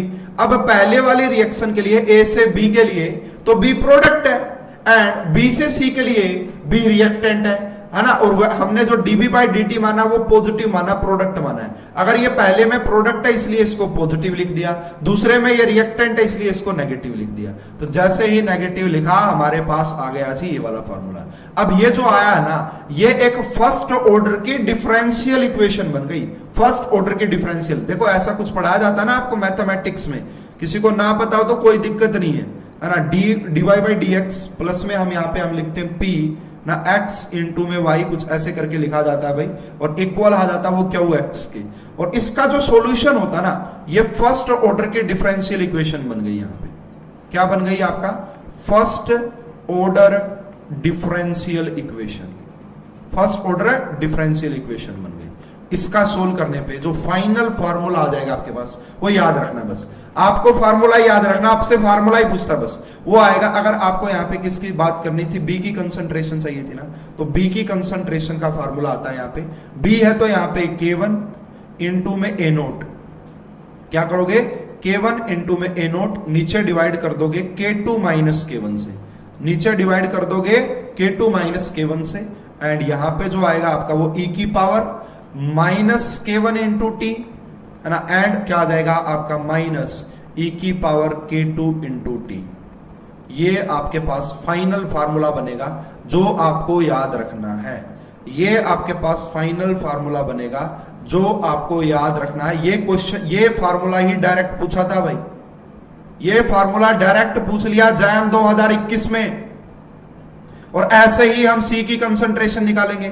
सी की कंसंट्रेशन निकालते टाइम कोई ज्यादा चेंज नहीं, जहां पे K1 है वहां पे K2 कर देंगे बस, नहीं तो नहीं, ऐसे नहीं होगा, सॉरी थोड़ा सा अलग होगा, वो सी का डेरिवेशन थोड़ा सा अलग होगा, तो वो भी मैं अभी आपको बता रहा हूं। पहले वो भी मैं आपको बता रहा हूं कि सी का डेरिवेशन क्या होगा, क्योंकि सी अब ना सिर्फ एक जगह आ रहा है भाई। अब मैं यहाँ पे आपको बता रहा हूं कि सी का डेरिवेशन क्या होगा, सी की कंसंट्रेशन क्या होगी एट अ टाइम टी पे। तो हमें पता है कि हमारा dc बाई dt किसके इक्वल आएगा, क्योंकि C तो एक ही रिएक्शन में आ रहा है, B से C में, C प्रोडक्ट ही होता है, तो हम इसे लिखेंगे K2 इंटू बी। अब B की वैल्यू आपको पता है टाइम t पे कितनी, अभी अभी सोल्व किए, तो यहां से जो आपका dc बाई dt होगा वो किसके इक्वल हो जाएगा, आपका K2 इंटू में इसकी वैल्यू पुट करो जो अभी अभी निकाली, वो क्या निकाली है K1 इंटू में A नोट, नीचे हम लिखेंगे K2 माइनस K1, एंड यहां पे आप क्या लिखेंगे e की power minus K1 into T minus e की पावर K2 इंटू टी। ठीक है, इसका वही इंटीग्रेशन सोल्व करोगे, है ना। यहां पे देखो इसको नीचे लेके आओगे, k को वहां लेके जाओगे, सब सारी चीजें सोल्व करनी पड़ेगी, यानी कि पूरा इंटीग्रेशन सोल्व होगा। यहां से कैसे, तो यहां से देखो, यहां से बच जाएगा आपका dc, एंड ये आएगा 0 से c कंसंट्रेशन, एंड यहाँ पे ये बचेगा पूरा, है ना, 0 से t इसका।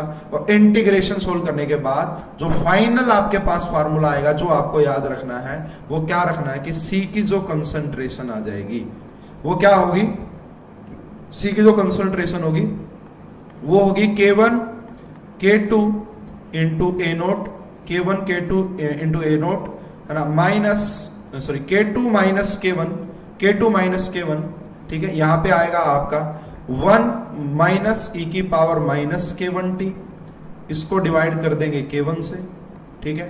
दूसरा आपके पास आएगा माइनस 1 की पावर माइनस K2t, एंड इसको आप डिवाइड कर देंगे किससे, K2 से। तो दिस इज द नेक्स्ट जो अगला फार्मूला जो आपको याद रखना है, ठीक है। तो ये भी काफी ज्यादा इंपॉर्टेंट फार्मूला है, ये भी जो है ना आपका काफी ज्यादा इंपॉर्टेंट फार्मूला है। अब ये याद रखने पड़ेंगे क्योंकि क्वेश्चन आते हैं, कभी कहोगे सर ये तो टफ लग रहा है, मजा नहीं आ रहा है इसको तो याद रखने में। भाई रखना पड़ेगा, अगर आपको IIT से पढ़ाई करना सबके बस की बात नहीं है, तो याद रखने पड़ेंगे फार्मूले। तो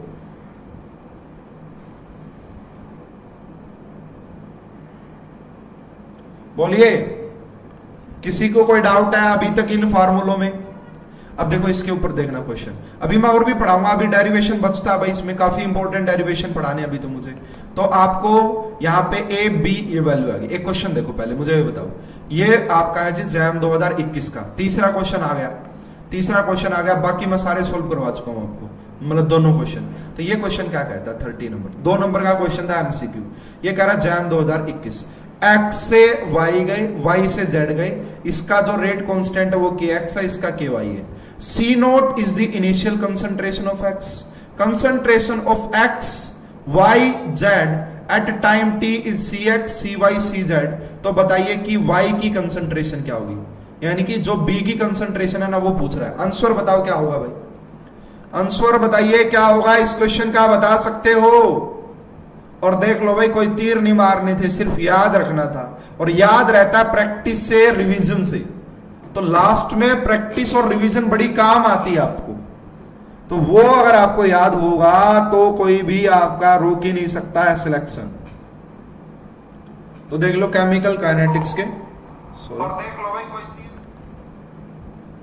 केमिकल काइनेटिक्स के तीनों क्वेश्चन आपके सोल्व हो गए हैं। तो देखो यहां पे लिखा हुआ के एक्स सी नोट, के एक्स सी एक्स हो सकता है नहीं भाई यार, इनिशियल कंसंट्रेशन आती है, इनिशियल कंसंट्रेशन आती है, बी और डी को तो एकदम से हटा देंगे। यहाँ पे के एक्स ये सब लिखा हुआ है, ठीक है सब, इसमें कोई प्रॉब्लम नहीं है। क्या माइनस के वाई टी पहले आता है? नहीं, इस क्वेश्चन का जो करेक्ट आंसर आना था वो ए आना था। देख लो भाई, तो केमिकल काइनेटिक्स के 3 क्वेश्चन पूछे थे जैम 2021 में, 2-2 नंबर के थे तीनों।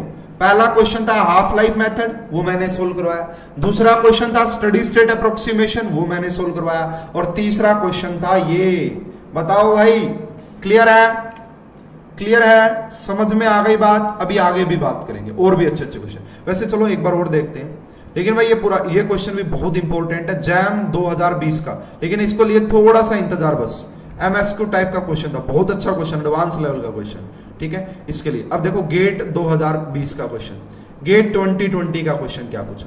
If a reactant X is converted to product Y and Z consequently, तो बताओ रेट कांस्टेंट ये रहा, इनिशियल अमाउंट अगर ये है तो बताओ number of moles of Y formed after time 10 minute. देखो क्या पूरा क्वेश्चन लिख लो, गेट का क्वेश्चन है ये कह रहा है कि x जो है ना वो y में कन्वर्ट हो रहा है और y जो वो z में कन्वर्ट हो रहा है। इसका जो पहले वाले का जो रेट कांस्टेंट गिवन है वो है आपका 6 इंटू में 10 की पावर -2। दूसरे वाले का जो गिवन है इसको मैं लिख देता हूं आपका 0.9 इंटू में 10 की पावर -1, ठीक है, लिखा।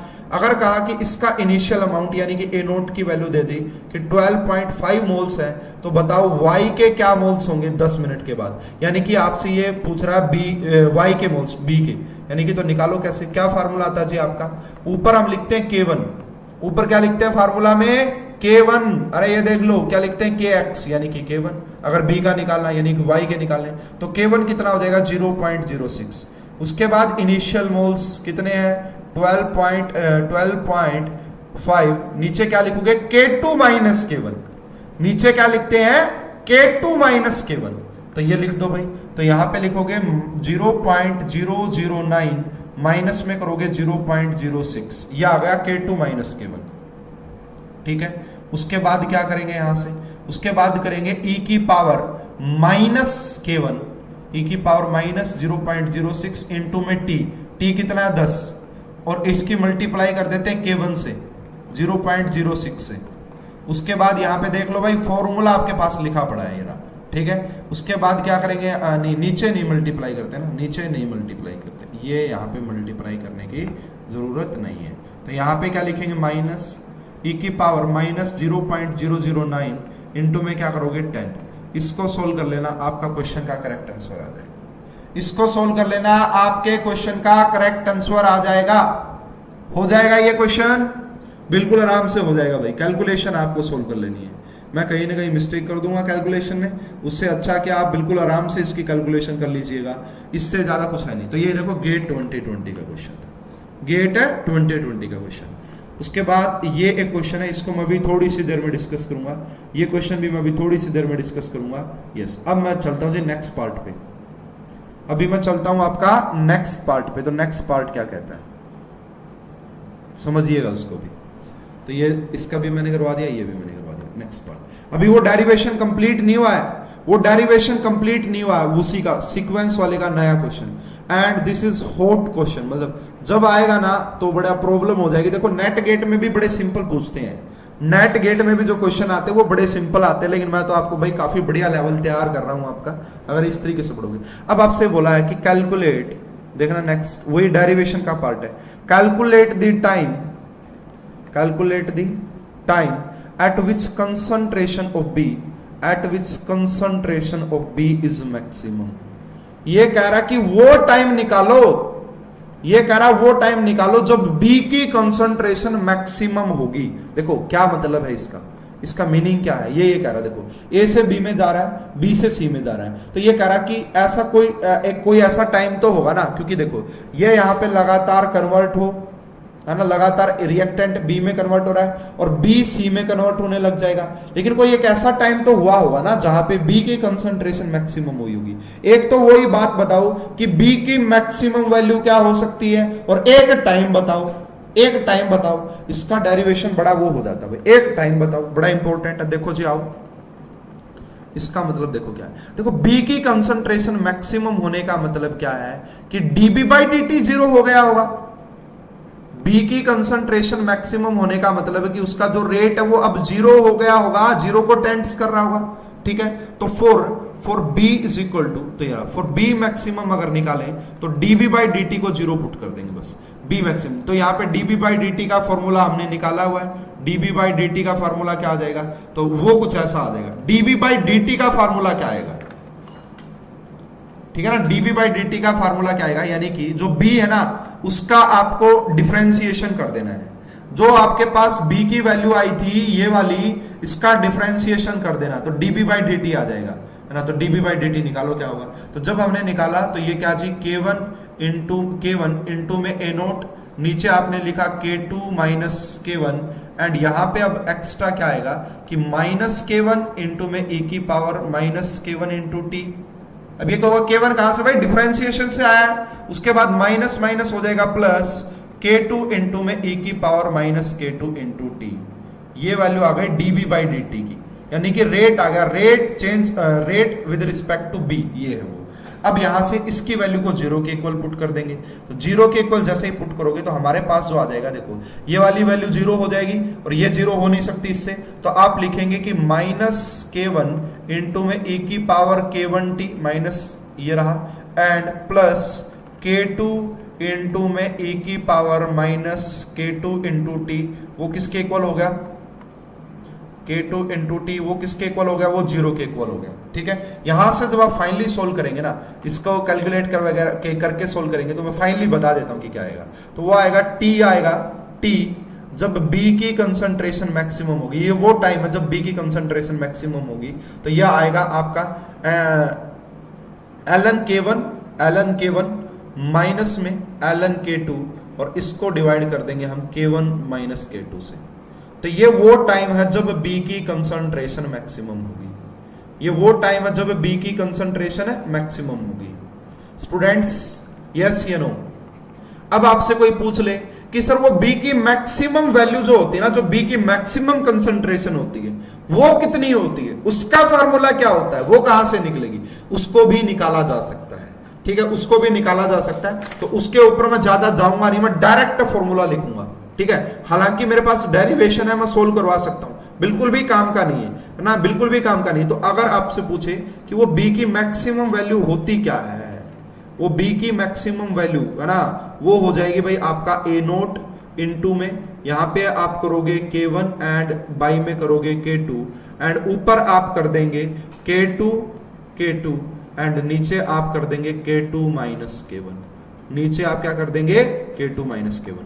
तो ये वाली वैल्यू होती है भाई, ये वो वैल्यू होती है जब आपकी B की कंसंट्रेशन मैक्सिमम।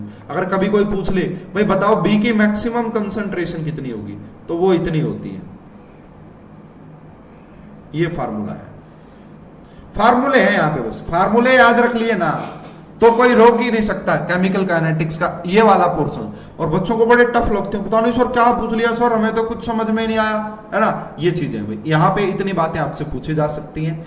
अब देखो ग्राफ ऑलरेडी एग्जाम में क्वेश्चन पूछा हुआ है, ऑलरेडी एग्जाम में क्वेश्चन पूछा हुआ है, चलो उस ग्राफ को समझते हैं हम, है ना। तो इस सीक्वेंशियल से रिलेटेड कुछ ग्राफ होते हैं, उन ग्राफ को समझते हैं, वो भी काफी ज्यादा इंपॉर्टेंट होते हैं, ग्राफ वो भी काफी ज्यादा इंपॉर्टेंट होते हैं। तो ग्राफ की बात करते हैं, ठीक है। यहां पे मैं सबसे पहले ये बात कर रहा हूं कि आपको यहाँ पे कुछ ऐसे गिवन है, हमें पता है ये ए से बी में जा रहा है एंड बी से सी में जा रहा है, ये भी फर्स्ट ऑर्डर की काइनेटिक्स है, ये भी फर्स्ट, एफओ का मतलब फर्स्ट ऑर्डर, इसका रेट कांस्टेंट K1 है, इसका रेट कांस्टेंट K2 है। ए की कंसंट्रेशन क्या होती है, बी की कंसंट्रेशन क्या होती है, सी की कंसंट्रेशन क्या होती है, तीनों के फार्मूले मैंने आपको पढ़ा दिए, वहां पे लिख दिए हैं, ठीक है। अब मैं आपसे पहली कंडीशन ये रख देता हूं फॉर एग्जांपल कि आपका जो K1 है ना वो वेरी वेरी ग्रेटर देन है K2 से। मेरी बात ध्यान से समझना, पहला जो मैं ग्राफ बना रहा हूं वो मैं जब बना रहा हूं यहाँ पे कि ये जो पहले वाला K1 है ना इसकी वैल्यू बहुत ज्यादा है एज कंपेयर टू K2। इसका मीनिंग पता है क्या समझते हो, अगर आपका K1 की वैल्यू ज्यादा है K2 से तो rate of formation of B is very high, यानी कि पहली रिएक्शन बहुत ज्यादा फास्ट रही होगी एंड दूसरी रिएक्शन बहुत ज्यादा स्लो रही होगी। K1 की वैल्यू ज्यादा होने का तो यही मीनिंग निकलता है हमारा, K1 की वैल्यू ज्यादा होने का तो यही मीनिंग निकलता है हमारा। इसका मतलब यहां से आप लिख सकते हैं कि अगर ये है ना ऐसा तो ये है, देखो ठीक है। दूसरा इसी से हम क्या लिख सकते हैं यहाँ पे कि K1 इंटू में T is very very greater than हो जाएगा K2 इंटू में T, लिखा जा सकता है नॉर्मली, है कोई प्रॉब्लम नहीं है, लेकिन जो एक्चुअल मीनिंग है वो मैं आपको समझाऊंगा। और इसी से आप क्या लिख सकते हैं, अगर आपने साइन चेंज कर दिया तो आप minus K1 T is very very less than हो जाएगा माइनस K2 T, ये भी लिखा जा सकता है।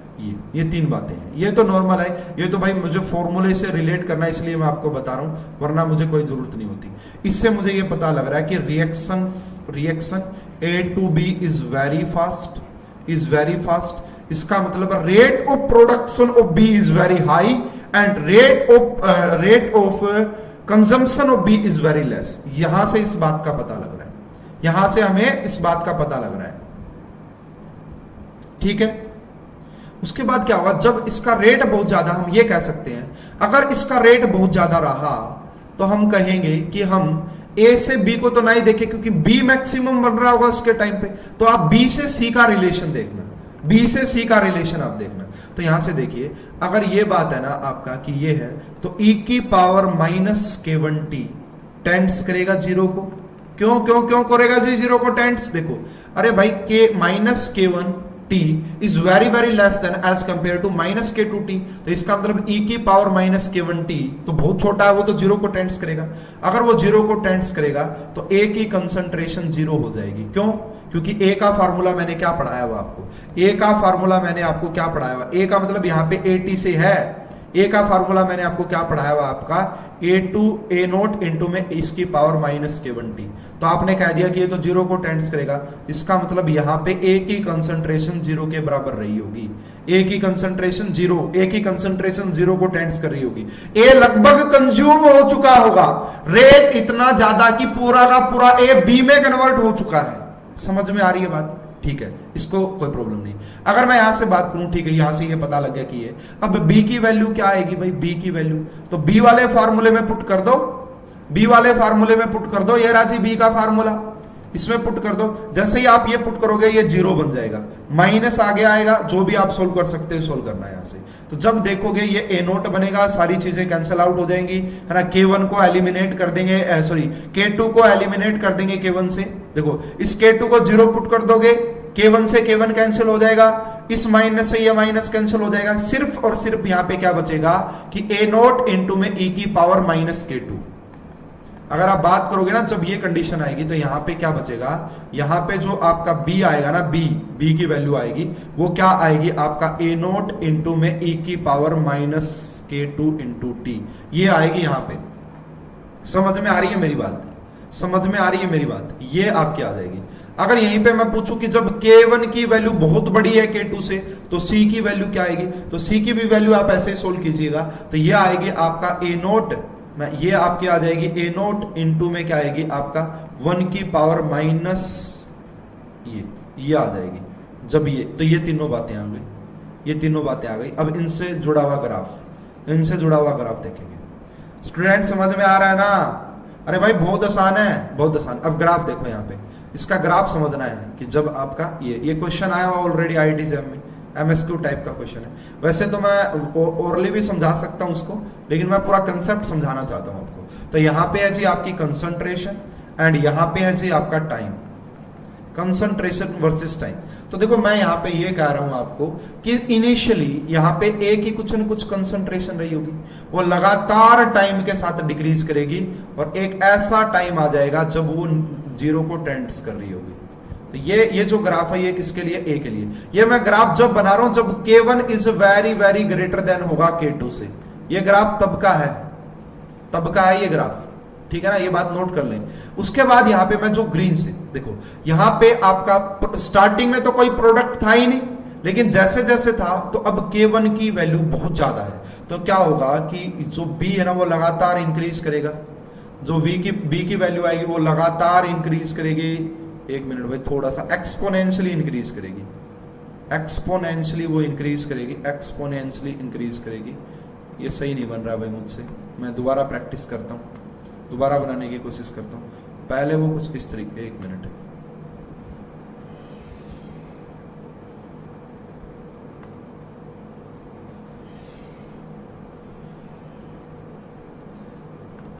कुछ ऐसे आप बनाओगे। तो ये जो पॉइंट आया ना, ये पॉइंट, ये जो ग्राफ मैंने बनाया वो बी की कंसंट्रेशन के लिए, और ये जो है ना यहाँ पे बी की कंसंट्रेशन क्या होगी, एक ऐसा टाइम आ जाएगा जब बी की कंसंट्रेशन मैक्सिमम होगी। ये वही टाइम है जब ये वही टाइम है, तो यहाँ पे क्या है कि जो बी है ना उसकी कंसंट्रेशन मैक्सिमम होगी। तो ये ग्राफ है। और सी की बात करूं तो सी भी प्रोडक्ट है भाई, वो भी लगातार कुछ न कुछ तो बन ही रहा होगा यहाँ से, तो वो सी का मैं ब्लैक से दिखा देता हूं। ये ग्राफ समझ लेना भाई, किसी को समझ में ना आया तो मुझसे पूछ लेना कि सर नहीं समझ में आ रहा है। तो बी का जो ग्राफ आएगा वो तो कुछ ऐसा आ जाएगा, सॉरी सी का जो ग्राफ आएगा वो कुछ आपका ऐसा आएगा। ये तो लगातार बनेगा ही बनेगा। बी क्या होगा, बनना स्टार्ट होगा, एक ऐसा पॉइंट आएगा मैक्सिमम, उसके बाद वो बी जो है वो सी में कन्वर्ट होने लग जाएगा, वो सी में कन्वर्ट होने लग जाएगा। ये ग्राफ तब है जब K1 is very very greater than है K2 से। दूसरा ग्राफ देख लीजिए भाई, दूसरा ग्राफ कब, यहां पे कंडीशन क्या है कि जब K2 is very very greater than K1। अगर K2 बहुत ज्यादा हो गया ना, अब इसका मतलब B से C का बनना बड़ा हाई है, मतलब B तो 0 ही रहा होगा वहां पे। इसका मतलब यही तो है कि सेकंड, यानी कि सेकंड बोले तो B to C is very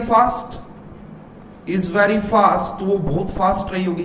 तो यहाँ पे B की कंसंट्रेशन किसको टेंड्स कर जाएगी, क्योंकि B लगभग कंप्लीट हो चुका, B कंप्लीटली कन्वर्ट हो चुका होगा C में। अगर ये हो गई तो यहाँ पे A की बात करोगे तो A की वैल्यू आ जाएगी आपका A0 इंटू में E की power minus K1 into T। तो ये एक्सपोनेंशियली डिक्रीज करेगा। और C की भी निकालेंगे, C लगातार इंक्रीज करेगा, तो इसका जो ग्राफ आ जाएगा हमारे पास वो कुछ ऐसा आ जाएगा। इसका जो ग्राफ आएगा हमारे पास वो कुछ ऐसा आएगा जो मैं बना के अभी आपको दिखा रहा हूं। स्टूडेंट मजा आ रहा है क्या आपको, सीखने को मिल रहा है कुछ इंटरेस्टिंग? ये राज, तो यहां पे कंसंट्रेशन एंड यहां पे आपका टाइम। तो यहां पे क्या होगा, इनिशियली ए तो वैसे ही डिक्रीज करेगा भाई, देखो ए तो इनिशियली है वो तो कुछ न कुछ ऐसे ही डिक्रीज करेगा, वो तो उसी को फॉलो करेगा ये। अब यहाँ पे बी है ना जो वो मैक्सिमम वैल्यू को अटेन नहीं करेगा, बी क्या होगा, थोड़ा सा इंक्रीज होगा एंड उसके बाद वो लगातार डिक्रीज। अब यहाँ पे बी की कोई मैक्सिमम वैल्यू देखने को नहीं मिलेगी। ये जो आ रहा है ना, ये जो ग्राफ है ये आपका बी का है, इसको मैं अलग कलर से रिप्रेजेंट कर देता हूं।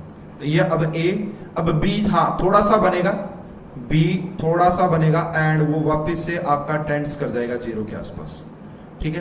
तो ये जो है ना, ये जो ग्रीन है ये बी का है, और सी लगातार आपका इंक्रीज करेगा, सी आपका एक्सपोनेंशियली इंक्रीज करेगा, क्योंकि सी का बनने का रेट यहाँ पे ज्यादा रहेगा। तो ये ग्राफ जब है जब K2 is very very greater than K1। इसके ऊपर क्वेश्चन आया बहुत अच्छा है ना, IIT JAM के अंदर ये क्वेश्चन था भाई, MS2 टाइप का क्वेश्चन था।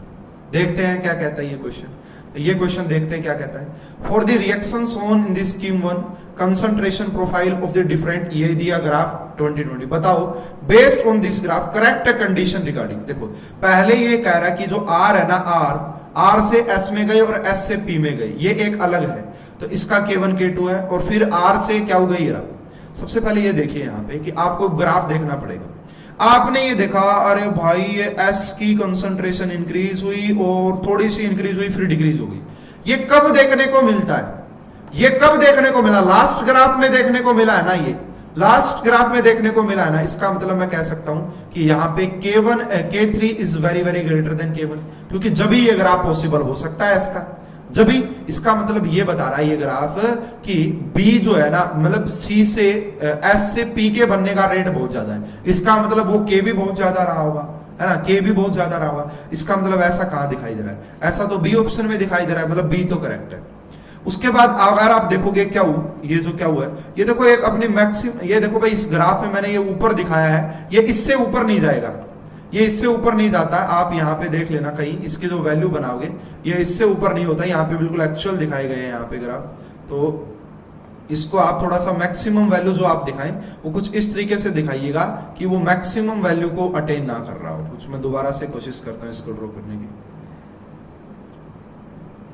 ये जो है वो बी मैक्सिमम, ठीक है। चलो तो ये ग्राफ है। अब यहां पे देखो क्याउ की जो वैल्यू है ना, ये वाला ग्राफ क्याउ के लिए है, तो ये अपना मैक्सिमम वैल्यू को अटेन किया इसने, ठीक है। इसका मतलब क्या है कि यहाँ पे जो K2 है ना वो ज्यादा रहा होगा K1 से, यानी कि K2 is greater than K4, K2 is greater than K4, इसका मतलब पहला ऑप्शन भी करेक्ट है। उसके बाद इन दोनों का कैसे पता लगेगा जी, K1 और K2 में क्या रिलेशन है, देखो यहां से पता लगेगा। एक S का ग्राफ देखो, S का ग्राफ थोड़ा सा बढ़ रहा है और कम हो रहा है। एक क्याउ का ग्राफ देखो, क्याउ को एकदम से ऊपर जा रहा है, इसका मतलब K2 की वैल्यू बढ़ी रही होगी K1 से, जब तो ये ग्राफ आया ना, K2 की वैल्यू बढ़ी रही होगी जब तो ये ग्राफ आया, इसका मतलब सी। इस क्वेश्चन का जो करेक्ट आंसर आना था वो ABC आना था। इस क्वेश्चन का जो करेक्ट आंसर आना था वो ABC आना था। किसी को कोई डाउट है क्या? किसी को कोई डाउट है तो पूछ ले भाई, ठीक है। अब इस क्वेश्चन का आंसर आप खुद करके बताएंगे मुझे, इस क्वेश्चन का आंसर आप खुद करेंगे एंड ये पैराग्राफ टाइप का क्वेश्चन खुद करेंगे। अब हमारा केमिकल काइनेटिक्स का मेजर पोर्शन कंप्लीट हो गया है। अब हमारा सिर्फ आर्हीनियस इक्वेशन, कोलिजन थ्योरी, ये सब फैक्टर रह गए हैं, वो हम आने वाली 2 से 3 क्लासेस 4 क्लासेस में डिस्कस कर लेंगे। ये बताओ आपको इसमें किसी को डाउट है? देखो एक क्वेश्चन है बोला गया है यहाँ पे, in the consider the elementary reaction sequence in the figure, कौन सा करेक्ट है यहाँ पे? ये कह रहा ए से बी, बी से सी, सी से डी, ये सब कुछ गिवन है। तो बताइए क्या है यहाँ पे? सबसे पहले देखो इन्होंने लिखा dA/dt, ये तो भाई आपका मतलब है ना इसका, ये कोई इसका इससे लेना देना कोई नहीं है, ये तो वैसे नॉर्मल क्वेश्चन है। तो ए किस में आ रहा है? ए किस में आ रहा है? एक तो ए से बी में आ रहा है और एक ए से डी में आ रहा है। इसका मतलब मैं अगर ए की बात करूंगा तो मैं किस के इक्वल लिखूंगा?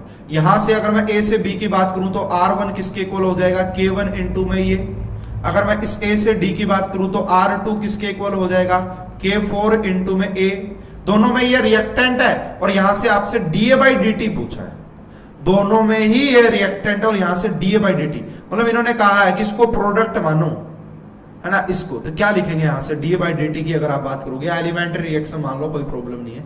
तो इससे आप ये देखेंगे कि ये रिएक्टेंट तो आप यहाँ पे लिखेंगे, है ना, रिएक्टेंट है तो ये आप लिखेंगे K1 एंड प्लस में आप करेंगे K4 इंटू में डी आएगा क्या? डी तो आ ही नहीं सकता, हटा दो, डी तो यहाँ पे आ ही नहीं सकता, हटा दो। अब इन्होंने बोला कि dC/dt निकालो। dC जो है ना, C किन किन रिएक्शन में आ रहा है? एक तो B से C में आ रहा है, इसके लिए अगर आप रेट लिखोगे तो लिखोगे K2 इंटू में B, और एक यहां पे आ रहा है और इसके लिए अगर आप लिखोगे R3 ना, मतलब लिखोगे K3 इंटू में C। अब यहां पे ये प्रोडक्ट है इसलिए पॉजिटिव और यहां पे ये रिएक्टेंट इसलिए नेगेटिव। इसका मतलब इस क्वेश्चन का करेक्ट आंसर बी आ जाएगा। यस यस यस करेक्ट है, बिल्कुल बिल्कुल करेक्ट है सूर्यांश, बिल्कुल करेक्ट है आपका बी आंसर। डी में तो दोनों डी आ सकते हैं क्या? डी में दोनों डी कैसे आ सकते हैं? ये ए आएगा एक जगह तो इसलिए ये नहीं हुआ, नथिंग कैन बी, ये नहीं आएगा तो बी आ जाएगा इसका आंसर। नेक्स्ट ये पैराग्राफ देख लो भाई, कुछ नहीं है जो मैंने पढ़ा सेम वही है, हालांकि इन्होंने फॉर्मूले भी दे दिए हैं बस, ठीक है। ये एक पैराग्राफ टाइप का क्वेश्चन है, इन्होंने तो फॉर्मूले भी दे दिए हमारा आसानी करने के लिए। तो इन्होंने कहा एक गिवन है ए से बी, ये सब गिवन आपको टी टाइम पे सारी बातें दी।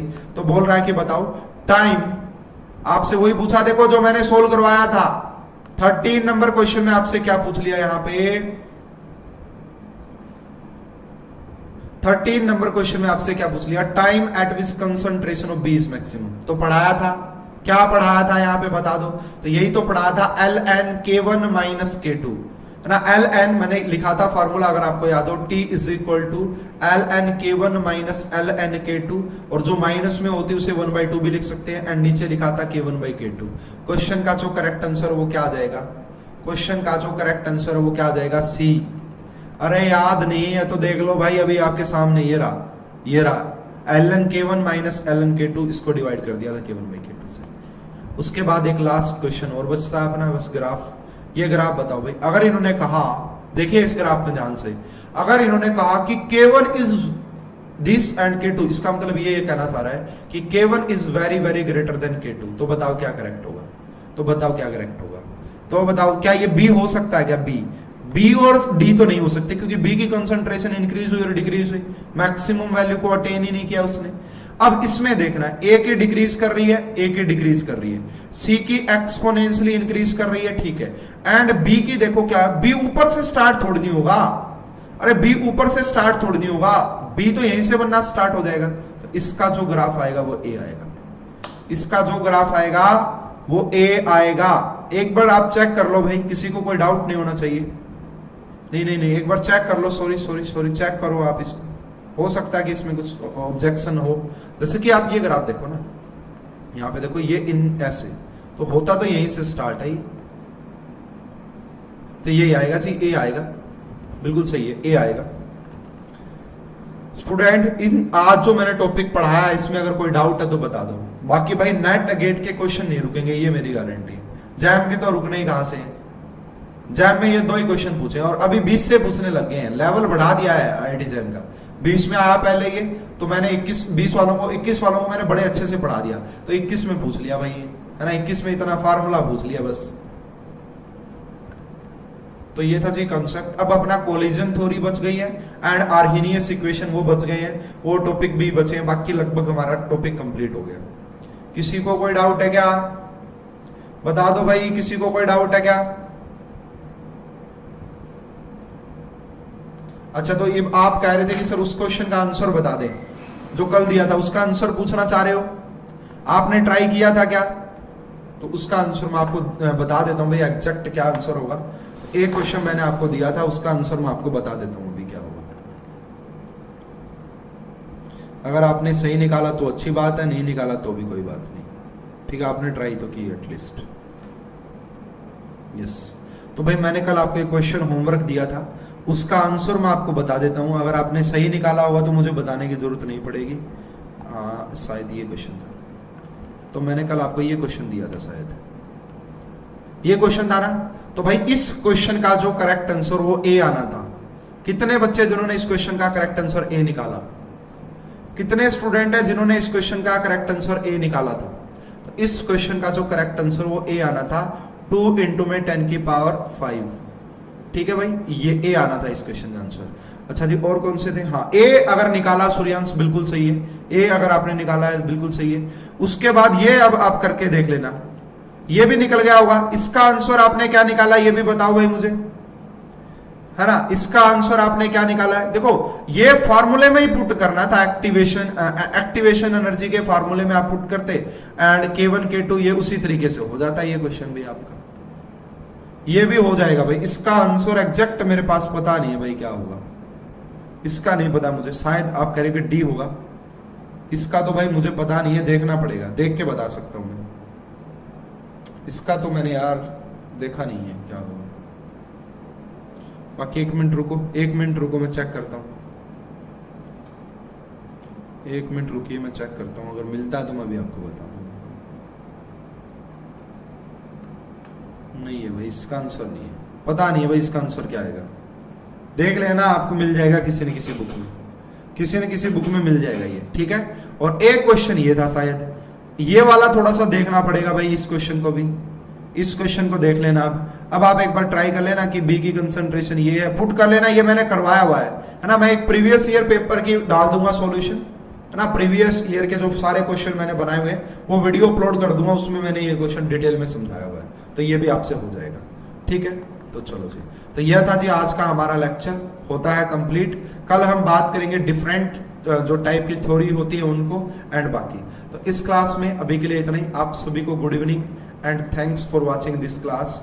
अगर क्लास अच्छी लगी, कोर्स अच्छा लग रहा है, तो आप अपने फ्रेंड्स को जरूर बताएं इस कोर्स के बारे में, और बताएं कि ऐसे ऐसे भी क्लासेस चलती हैं, आईआईटी जैम की तैयारी करना चाहते हो तो बहुत अच्छे से तैयारी हो सकती है। एंड ऐप पे जाके भाई अपना देखो, प्ले स्टोर पे जो आपने ऐप डाउनलोड की हुई है वहां पे जाके आप अपना फीडबैक जरूर लिखें, है ना। वहां पे आप लिखें कि मैंने ये कोर्स ज्वाइन किया हुआ है और मैं इतने टाइम से पढ़ रहा हूं और मैं सेटिस्फाइड हूं या नहीं हूं, ठीक है। जो भी आपका रियल फीडबैक है वो ऐप पे जाके आप रेटिंग दें एंड अपना फीडबैक जरूर मेंशन करें वहां पे, ठीक है भाई, ये बात। और कोर्स को ज्यादा से ज्यादा शेयर करवाओ भाई, ठीक है। इस बार काफी कम स्टूडेंट्स है जिन्होंने इनरोल किया है, ठीक है। पिछली बार काफी स्टूडेंट थे, इस बार काफी कम स्टूडेंट है, ठीक है। चलिए इस वीडियो में अभी के लिए इतना ही। आप सभी का बहुत बहुत धन्यवाद, थैंक यू।